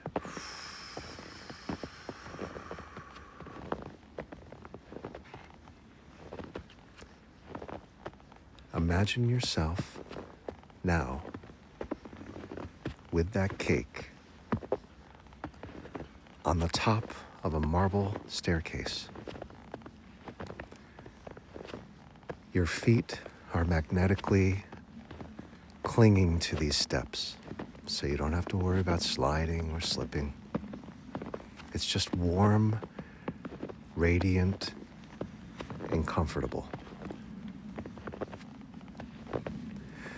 Imagine now stepping down each step on this staircase, one for each vertebrae of your body, 33 in total.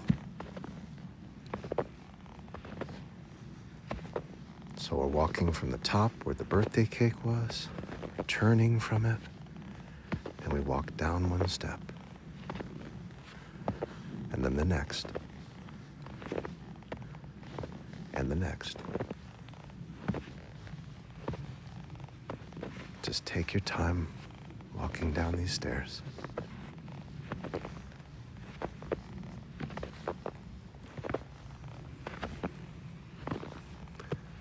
And now I'm going to count them down from 21 to 0, the ground floor. So just listen to my voice. You don't have to do anything other than relax, rest, and receive. 21. The world is exactly how it needs to be. All wish fulfillment. Just the way you desire, without any need to plan it. You step down. 20. The revelation is here that you become what you think about through the imagination as the mind of God, an infinite intelligence that knows the means and the way to your total wish fulfillment. You step down. 19.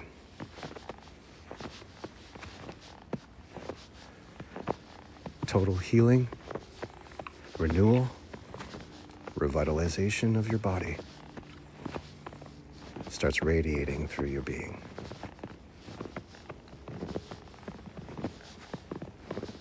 As you step down. 18. The hidden treasure that is your imagination, like a treasure chest, is opening in your mind, glowing with the healing energy of self-love. All secrets revealed in the now. Step down to 17. Think of there being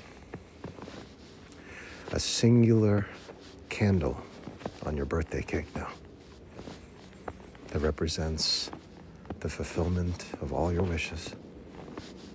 And as you blow out this candle, you unify yourself with this truth and being.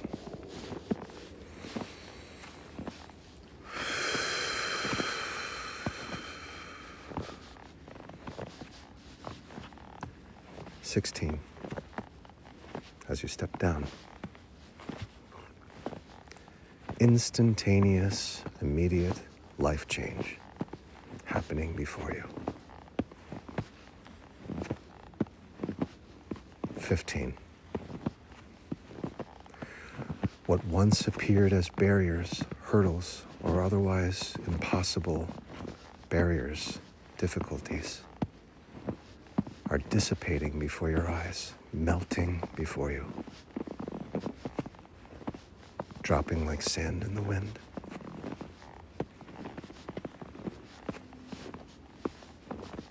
Step down to 14.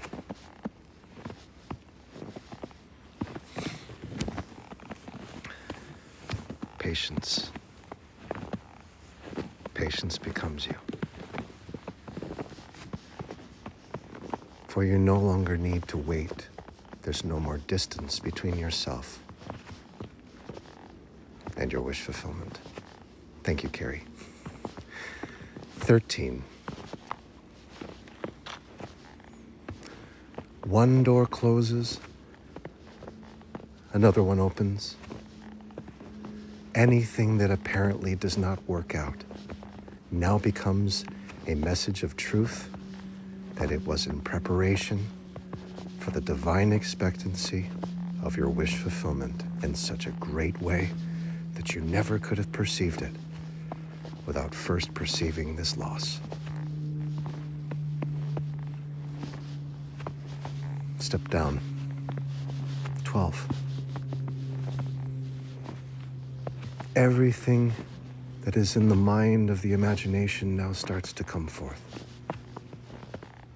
You witness this in everything around you without definition. From the trees to the winds that blow between them, to the birds that chirp and the cars that pass by. Newfound perspective on life floods through you. 11, as you step down into your strength of being. Strength to lean in as a watcher and observer rather than a participant without any say over what would be trying to hold you back, pin you down, or otherwise mislead you. Simply has no hold on someone who is no longer there. And that is your strength. The mere observation of your life is your strength and your healing and your salvation. This is procured without a promise of anything outside of you, for it is not needed.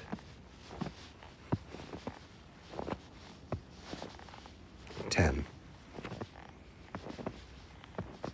Imagine the wheel of fortune turning, whatever hardships, whatever momentum may have been going in a direction that was undesirable, now shifts in perfect order.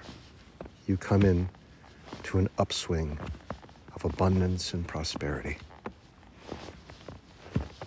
9.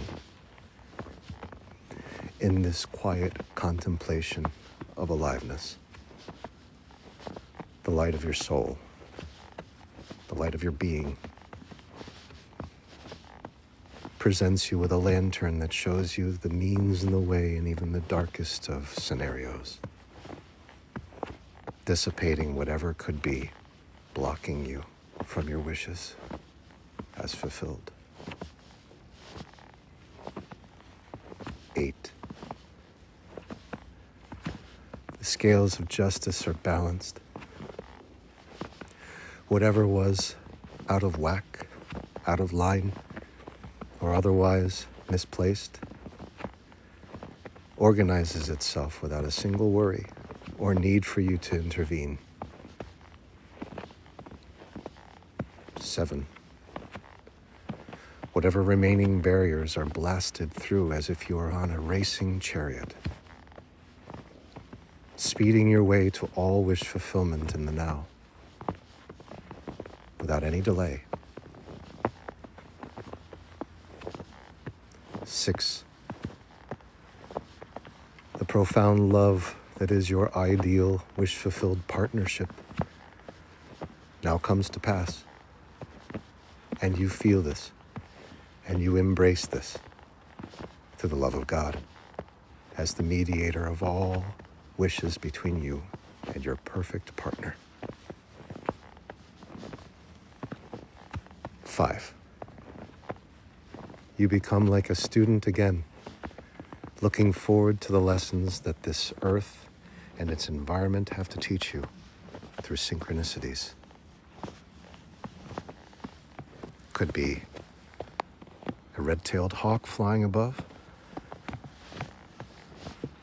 passing of the cars and the swaying of the trees. It's meant for you, by you, to see.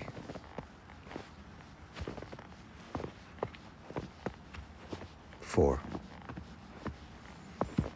Clear boundaries are made, and these boundaries are the gateways to your freedom. Assertiveness is love with boundaries, and you place them as a form of self-love all around you, only allowing that which you wish to enrich your life to be present in this construct. This is your choice, no one else's. 3. You are now entering into your kingdom of heaven. It is not of this world. It resides within, and there is no human being who is absent of it. As you walk in and bathe in the holy waters of your anointment, with full abundance, prosperity, wish fulfillment, and resources to express yourself in your fullness and entirety. 2, a simple reminder that there can be no things before you without first being an idea. That there can be no things before you without first being an idea in the mind of God, which is the imagination. You come to terms with this now. You come into your power of being. 1, you are the maker of this reality. Your thoughts manifest your desires. You have within you all the elements of fire, wind, water, and earth. And your mind serves with the breath as the ether, that which moves things into place as you nurture yourself in turn through the depth of your breath in being.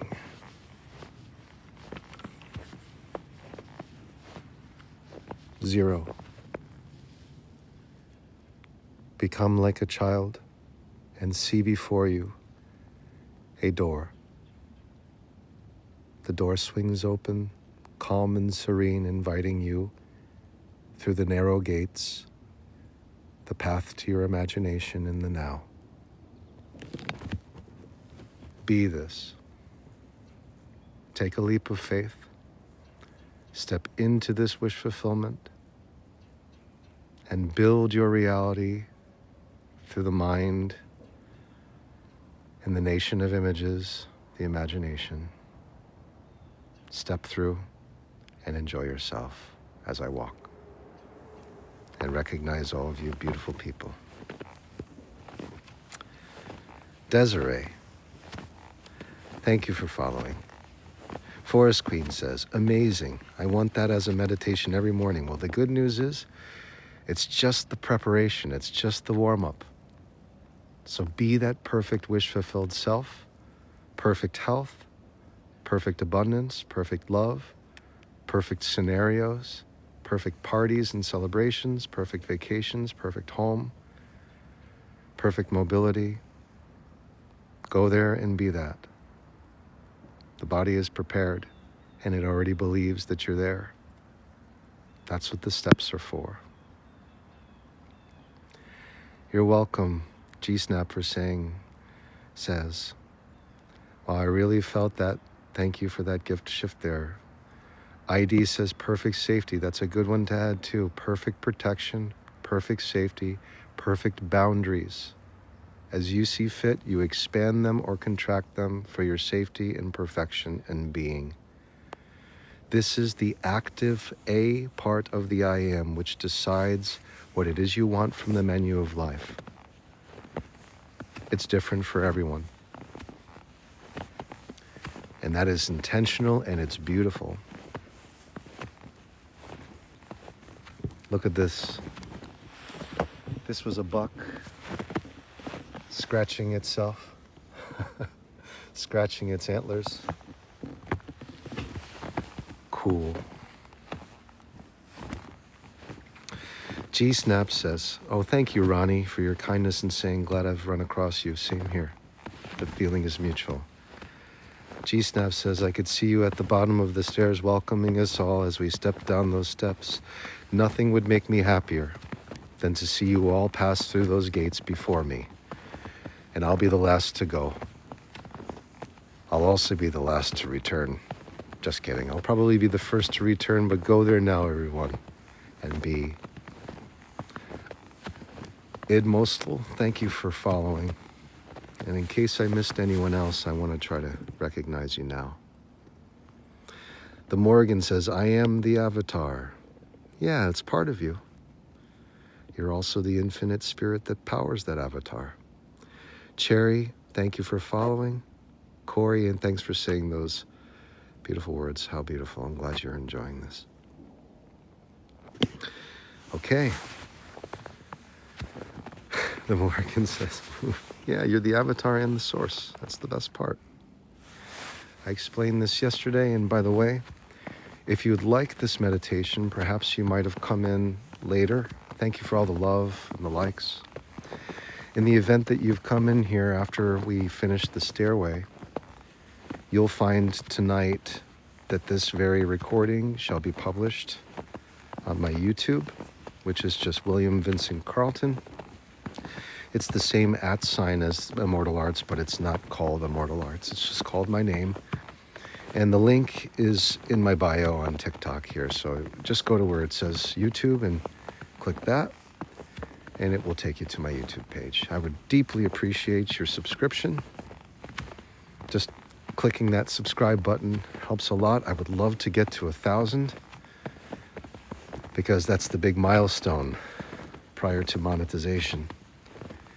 It would be nice to get something back from YouTube after all these years of content creation. Speaking of boomerangs, but that's fine if it doesn't.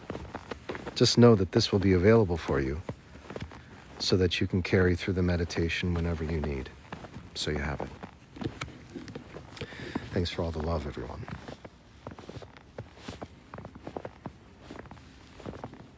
So while you're in your place, I'm in mine. I have my ideal family with me, ideal wealth, ideal activities, the things I love to do. And they're just being lived out right now.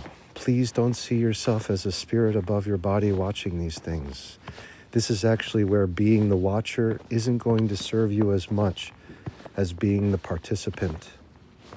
So while you are in the imagination with consciousness and calm, it is the best time for you to go deep into what it would feel like to have your body there, experiencing everything. From the foods that you imagine enriching you, that you're enjoying, to the love that you'd be making,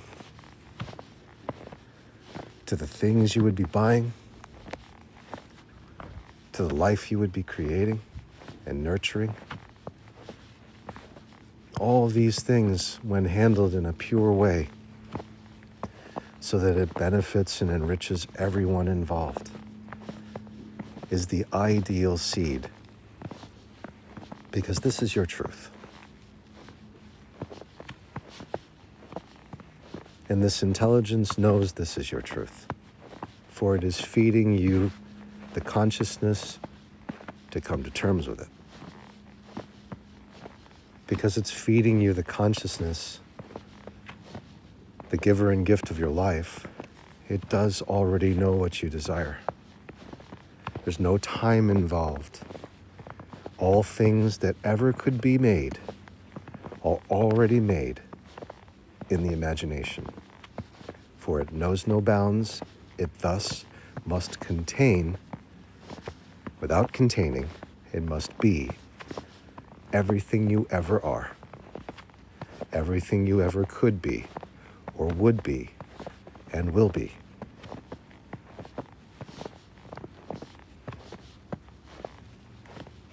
That's what's beautiful about the imagination, and that's why it is a fourth dimensional construct.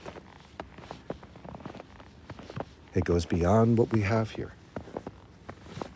At the same time, it's nothing until you entertain it. That's what makes it so special.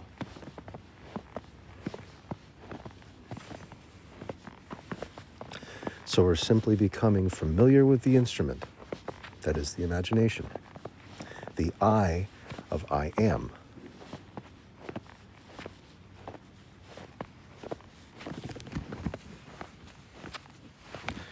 Everyone's there. I love it. So continue being there. And I'm going to give us a little treat today. Just down the road here. I'm just taking my time.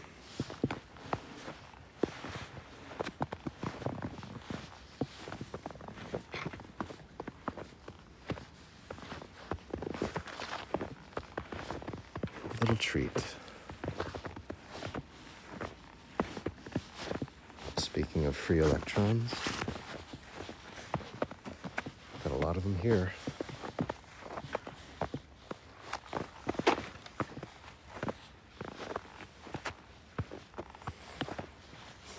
It's really flowing nicely today too. It's so great. All right.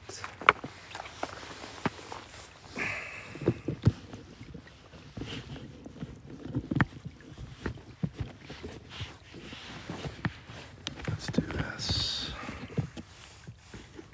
A little adjustment here.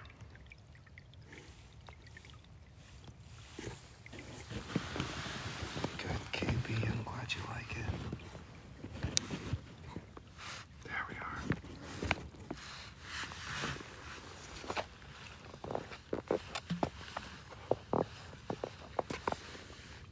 Hello, David. I can see everyone while you see the stream. Just so you know, I'm gonna take a little seat here in the snow.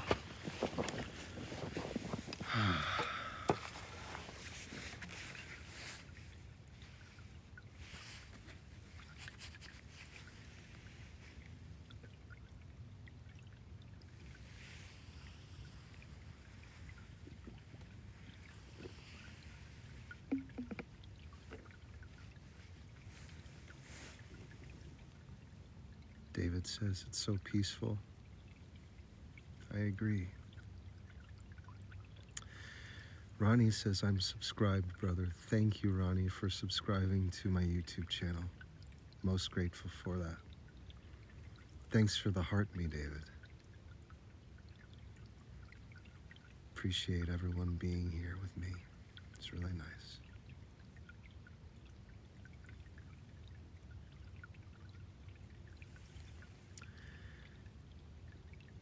Forest Queen says, is it okay to let go of ex-partners that no longer align with us to live our dreams? So the best way to do this is in New England, David. The best way to do this, Forest Queen, is to imagine that partner in a state of wish fulfillment and how they would react to you and speak with you if your wishes are totally fulfilled. That way, there's no story of lack introduced to the mind of God, which is your imagination. And this way it benefits not only that person, but you as well as a boomerang. It's a very tricky way to rework manifestation at first, but once you get used to it, you'll start imagining everyone doing well, understanding that you are in fact offering that to yourself in turn. Instead of pushing someone away, imagine them being their best self and how you would want that to be with you, and that would be your personal choice to decide how involved they would be in your life. Just try to make it mutually beneficial, and the imagination will handle the rest. I pray that answers your question.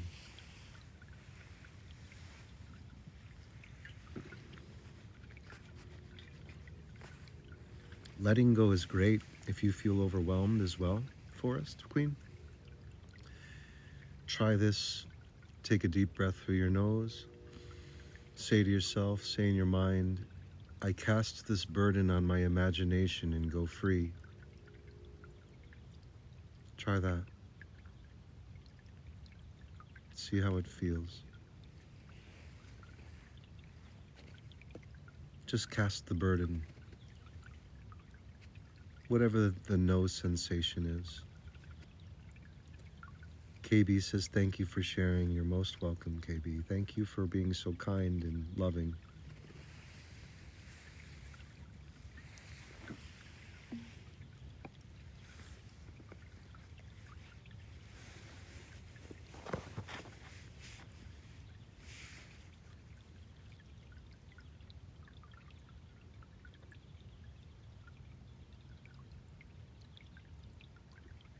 You can also use this time to imagine your ideal partner if you are with someone, go to the things that you would love them to say and do for you, while also seeing them totally wish fulfilled and happy and in their own strength and power.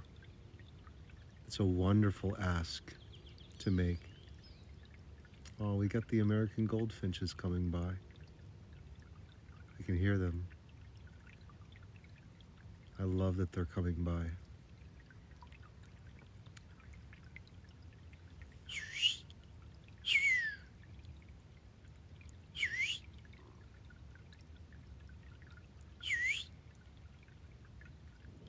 They're way up there.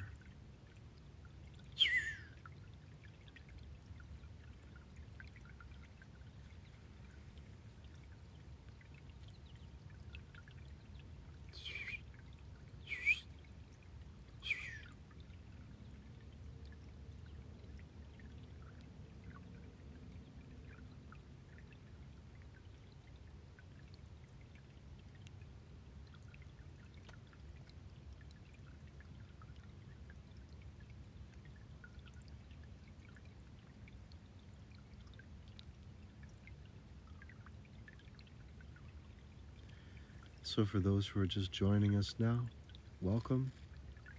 My name is William.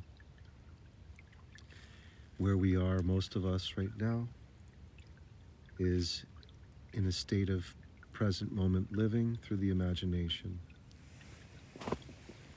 Ruby, thanks for following. We're in this present state of being. So if you're just coming here now, you can imagine in your mind a beautiful birthday cake. Take a deep breath in, blow out the candles, extinguish all of them, and now start forming around that cake the ideal wish-fulfilled life, as if there was no distance between you and that, living it in the now. Add whatever details and live them as you are embodied in yourself there, having the sensations, whetting your appetite in whatever way that you seek fulfillment. And in doing this, we're leaving a great impression on the subconscious mind, which is the womb of creation. It doesn't judge us. It doesn't make decisions at all. It's simply impressed by the seeds that we plant with it, just like the earth would impress any seed that is under the right conditions. It does not judge and deny certain seeds while allowing others to flourish. So all we're doing, by being present in our wish-fulfilled state of being, is embracing the seeds that serve us in wish fulfillment. Don't think of it as selfish, for that is the ego trying to impress you to be reminded of something in the past where perhaps you felt less worthy than you do now in this exercise. It simply cannot see where you are in the imagination, and it is fearful of that because it is alone without you. And if the ego is alone without you, your identity starts to dissolve. And with that dissolution of your ego comes the dissolving of all pain remembrances, suffering, and otherwise difficulties that may be presenting themselves to you in the waking life. This is managed simply and effectively through the imagination and this exercise. This is called meditation. It's as simple as going into the mind, stepping through and activating the imagination and using it as a tool rather than the ego using it to sap your vital energy for the creation of time-based events that have no solution, no resolution, and no certainty. The certainty is in the imagination. No bounds, no restrictions. No one can steal it from you. No one can destroy it. No one can take it from you. That is why the imagination is your most powerful faculty as human, and this is why you are also an embodiment of God through the imagination, as well as an avatar or a participant or an ego self in the waking life. You are both, and it is a wonderful gift to have both. The object here is to not let the avatar be the CEO of your life. Instead, the source that gives you the avatar becomes the CEO, through you and the imagination as one.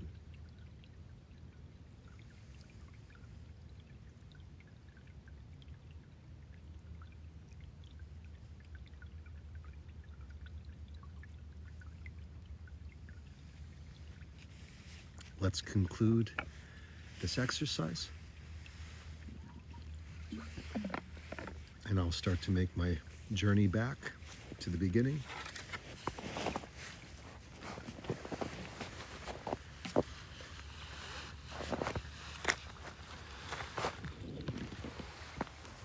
So start to bring an awareness to your breath. Start to become aware of your waking life before you.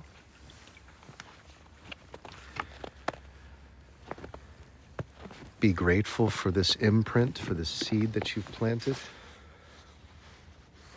The way you show gratitude is just to say thank you for all these beautiful things that you've given me. This beautiful relationship, this beautiful wealth, this health, this mobility, whatever. Just be grateful for it, not because the subconscious has power over you, but because it does not know what you like versus what you dislike unless you impress it with gratitude. And when you impress it with gratitude, it knows this is what you like. Okay, I can do more of that for you. That's what the mother of creation does. That's what true feminine power is. It receives and impresses with feedback. And the great masculine power of you makes decisions as to what seeds and blueprints you wish to impress the mother with. And the infinite I, your imagination, is the source that fuels this interaction between the father and mother. You as the son of creation, or the daughter of creation, breathe as Holy Spirit. Spiritus in Latin means breath. Your spiritual practice is unity with the I Am. That's what we're doing in meditation. Andrea Garcia says, hi. Hello, Andrea. Welcome. Welcome to meditation on manifestation. We have been doing great work today. And I wish to thank each and every one of you for being here with me today. We've got a little while to go. I'd say probably another half an hour before we conclude. So as we're coming to the end of our practice in manifestation, let us finalize our feelings of gratitude.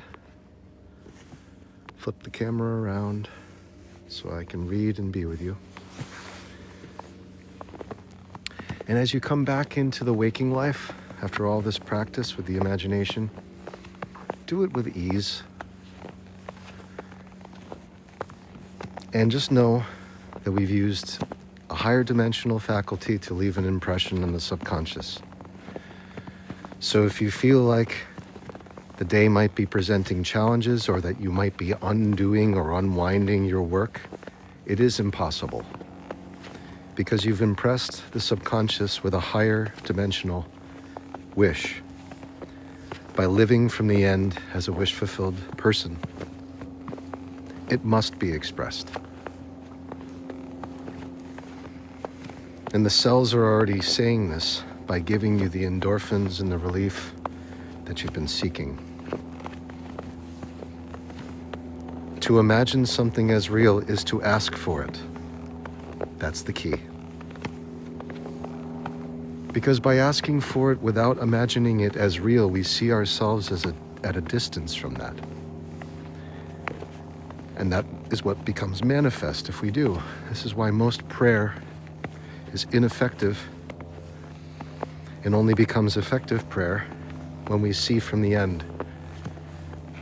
So the prayer actually begins by saying thank you for something already being done. God's will.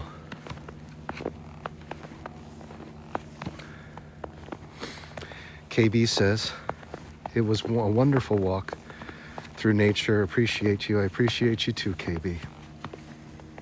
Thank you for your kindness in being here and for all of your kind words. So we're about to come to the most rigorous part of the hike, which is fine. I actually feel really good with the creatine I'm taking. I received a nice sample of creatine in a gummy form of all things, and it's really good for energy. Julie King says, sorry I missed your message today. Well, no need to worry, Julie. I'll be posting this on YouTube this evening. The lecture from yesterday you'll also find there. I plan on making this a regular practice to upload everything that we discuss, so you will not skip a beat or miss anything. And there's a beautiful meditation that we did, I think, a countdown. I actually did it. I'll tell you the secret.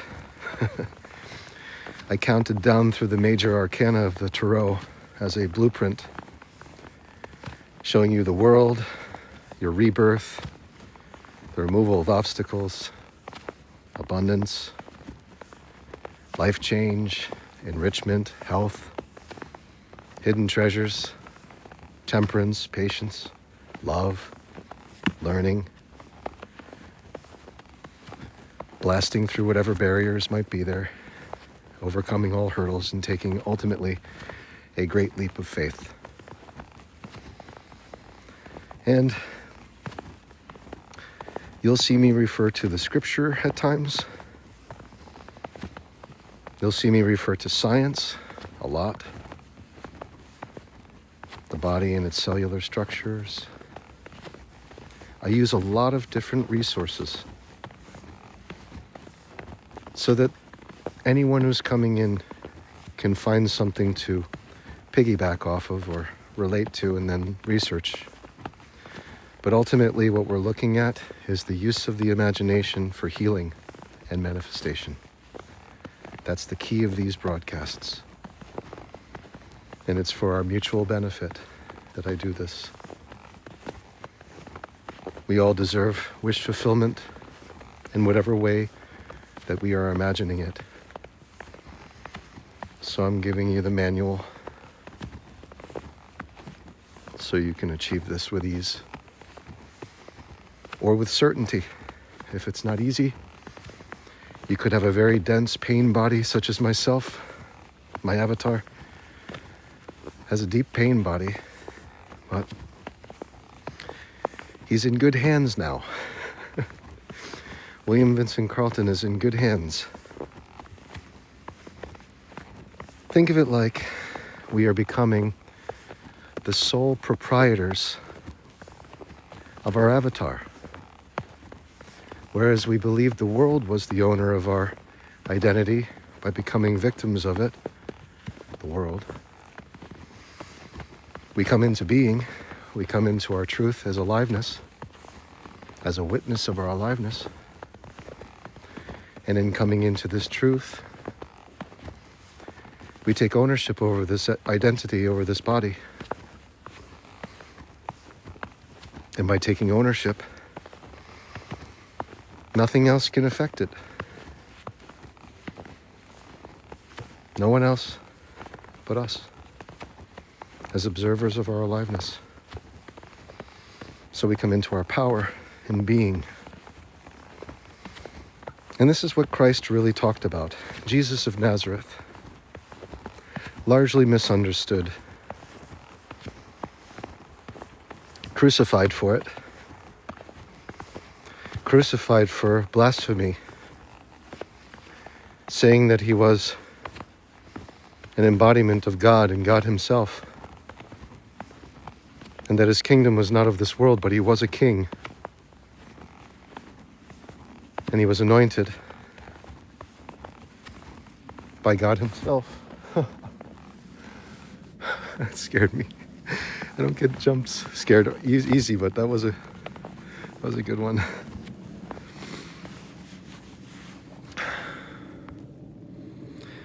Julie King says, God bless you for your time and wisdom. You are changing my life. You're most welcome, Julie. This is very meaningful for me. Thank you, Lucky, for following. Lucky says we all have God himself in us, in all of us. It's true. And this is really the key of these discussions. It's for us to understand that there is an infinite intelligence that has no bounds, that loves and cares for us and heals us and knows the means and the way to our wish fulfillment, and that we are offered a direct interface with this source as human, being made in the image and likeness of this intelligence. Through the imagination, we interface with it. And the result of our interfacing, however we decide to use it, is our personal choice, and has presented us with our experience of waking life reality. This earth life system is the result of our communion with Christ, which is the infinite intelligence within the nation of images in your mind, your kingdom of heaven, the imagination. And there will be people who see this as blasphemy,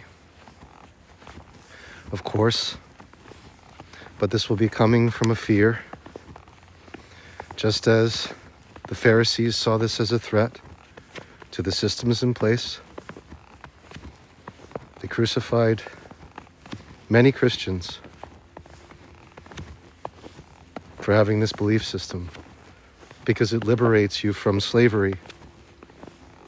It liberates you from a subservient way of life where only a few benefit while the rest suffer. So it's very powerful knowledge. Hello, Quest. Lucky says, that's why they want to corrupt our DNA to remove us from God, my opinion. Blasphemy, in my opinion, is negative self-talk such as I am. Yes, so there's nothing, truth be told, there's nothing inherently good or bad, but thinking it makes it so, and that is our choice to decide between the good and bad as individuals. That's where the Father comes into play to guide us, planting the seeds into the womb of creation, which is the subconscious mind.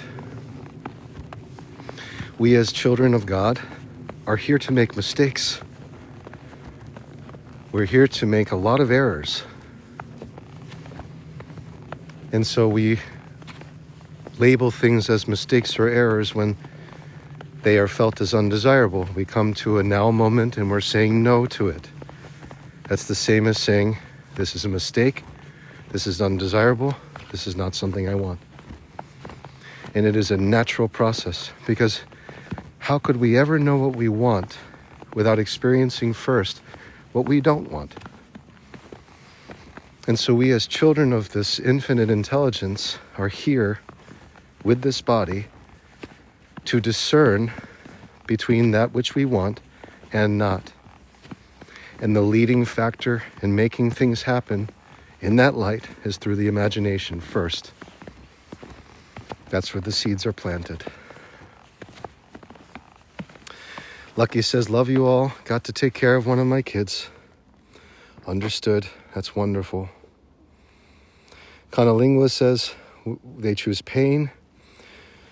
We are beings of feeling. And so it's very easy for us to fall into the habit of choosing painful experiences for the sensations that they provide. And we do this unconsciously. because of the instant gratification that comes, albeit it leaves an impression on the body that it remembers. This is the formation of what is called the pain body. It forms into a body of pain. And for most of us, it reaches a threshold at the moment of death where we let go. But for some, as many of you here, you may have experienced enough pain while also having love for yourself, enough to say, I wish not depart. However, I do wish to cast these burdens on a superior intelligence that knows how to manage them better than me trying to plan it out, because I've failed with the planning. I've failed with the attempts and the promises given to me by the external world and my identity. Thus begins the first steps of ego dissolution and the letting go of pain through the letting go of identity. And we do this in a natural, gradual process every time we are present in the now. So our mere presence, which is, I observe I am alive, without definition or label, forms into the healing mechanism, turns it on, and manages the unwinding of the pain body and its eventual dissolution entirely. Once you begin this process, there's no going back, because the sensation of relief that comes, even in the beginning, through your health and your feeling of empowerment, is far greater than any promise that could be given to you by the external world. And so we do not return, simply because it is too liberating. The light that comes from the dissolution of the ego is far too liberating than to want to construct another identity and be effectively enslaved by it. So it's a one-way road. This is why it's said in Scripture, come here, all you who are burdened, and lay your burdens down. For my yoke is easy, and my burden is light.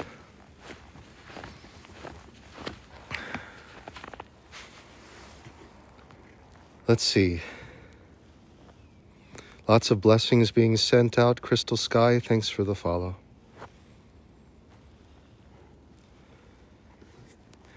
Kanalingua says, falsely applying the external world as media.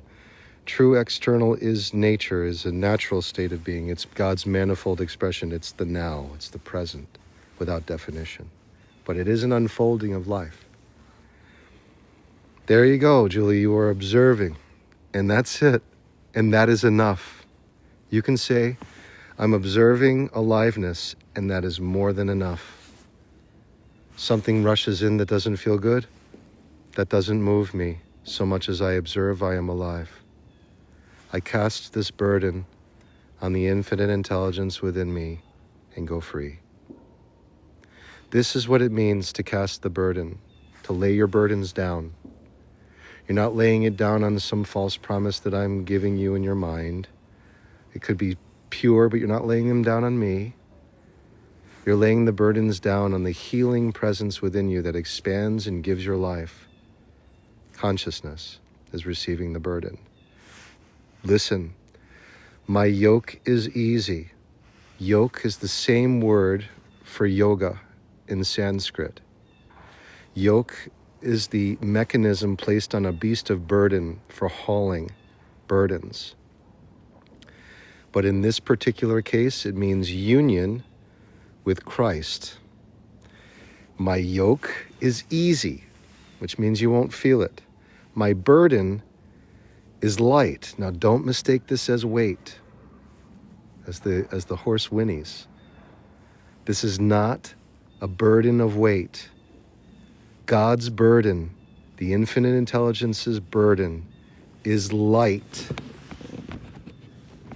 God must be forgiving of all human beings. God must take the burden of all human beings, regardless of their past and perceived wrongdoings by self or society. That is God's burden.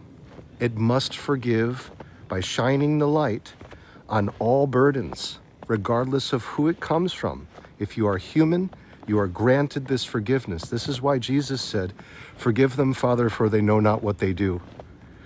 For my yoke is easy and my burden is light." I know this. The burden that God wears is light. The forgiveness of sins must be uniform for all human beings, regardless of your past, regardless of how everyone perceives you. There is no exception. It must be this way. For this light is the light of creation. Just as the earth must express every seed must be expressed by the earth. The ancient mother works in that way, just as the ancient Father must be the light that relieves the burdens of all sins. So cast them. That's what this is about. Cast them within on the infinite intelligence, and you do this by simply observing you are alive, removing yourself from the story as a performer, as an egoic self, going into the imagination and living out your wish fulfillment exactly the way you wish to in the now. This is how you cast your burdens.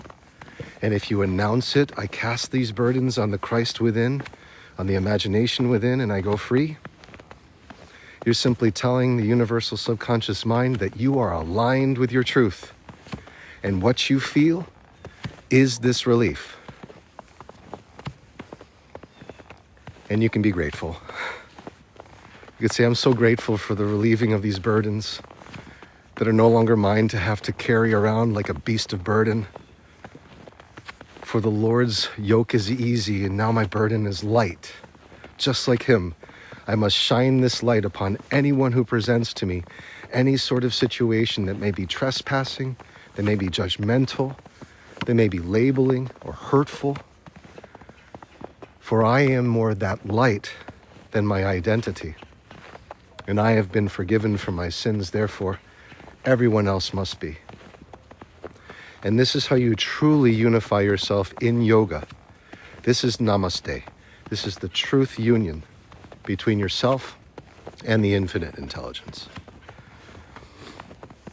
Julie says, I'm observing an amen, which means I believe. It's the same as saying om. Thank you for your insight. I never understood this before. You're most welcome, Julie. You are an embodiment of God, free of sin. It is the recognition of being a sinner that is not knowing what you do. And we all do it.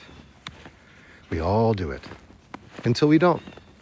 And that burden lessens itself every time you use the imagination to enrich your life the way that you wish to be. You loosen the ties, the binds that once enslaved you and everyone else in the form of suffering and time. And you immortalize yourself as an observer of aliveness, just as you came into this world, pure as snow. That's the goal. And we're doing it day by day, gradually coming into this being. And what's beautiful about this is that intelligence is improving in such a way. Ooh, shots fired. But they're on the other side. They are shots fired. We are improving in this.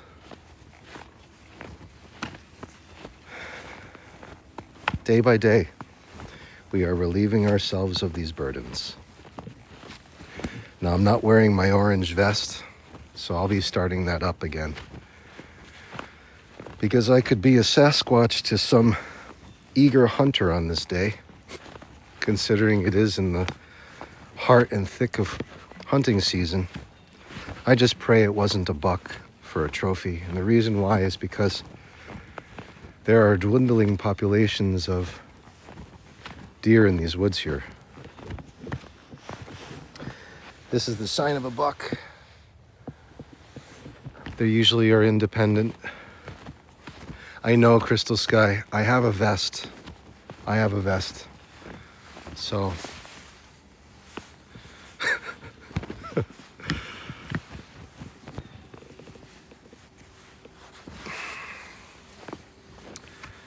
yeah, but that was a shot fired, so I'm gonna wrap up here. Not that I fear death so much that I'm going to go running, but I'm also trying to be realistic with what's before me today. You know, this is hunting season, and we haven't been getting as much snow as what is typical in New England, so this is an ideal day for tracking, as it were. Tracking and hunting. I do have work to do indeed, Crystal. I still have a mission at hand. My game continues. I've got work to do. So Ryan had asked if I'm doing ASMR, and you know, I'm planning on doing a live stream where I will be tasting a product live that alters consciousness in a beautiful way. So I plan on making that kind of a spiritual journey, and it will likely be tonight or tomorrow. So you can expect another live stream from me. Just have to organize my time a bit. Speaking of time, that's my ego. It all works out at the end of the day. Also time. All right, everyone, so we're just about there. Ooh, slippery. Just about there now. Let's cross this bridge. So send off all of your wishes from the imagination today. Send them off to every corner of the universe. Let them go.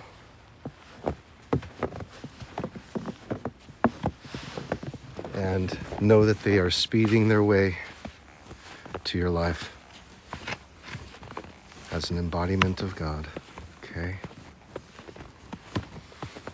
So until next time, everyone, know that you are deeply loved. I am grateful for you, for your time here, for your generous time, and for your kindness. I mean, 29,400 times tapping the screen to bring more people here.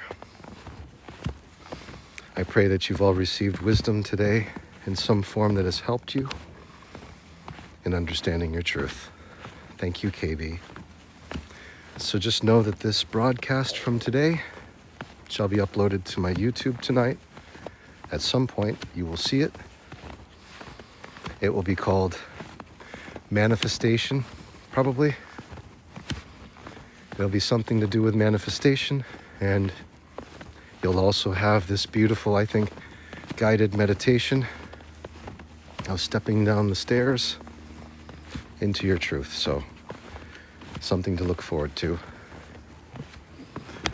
Until next time, know that every time you entertain a thought, you are leaving a wish, a seed in the mind of God. So until next time, Karen, thank you for following. Until next time, keep wishing and wish well. I love you all.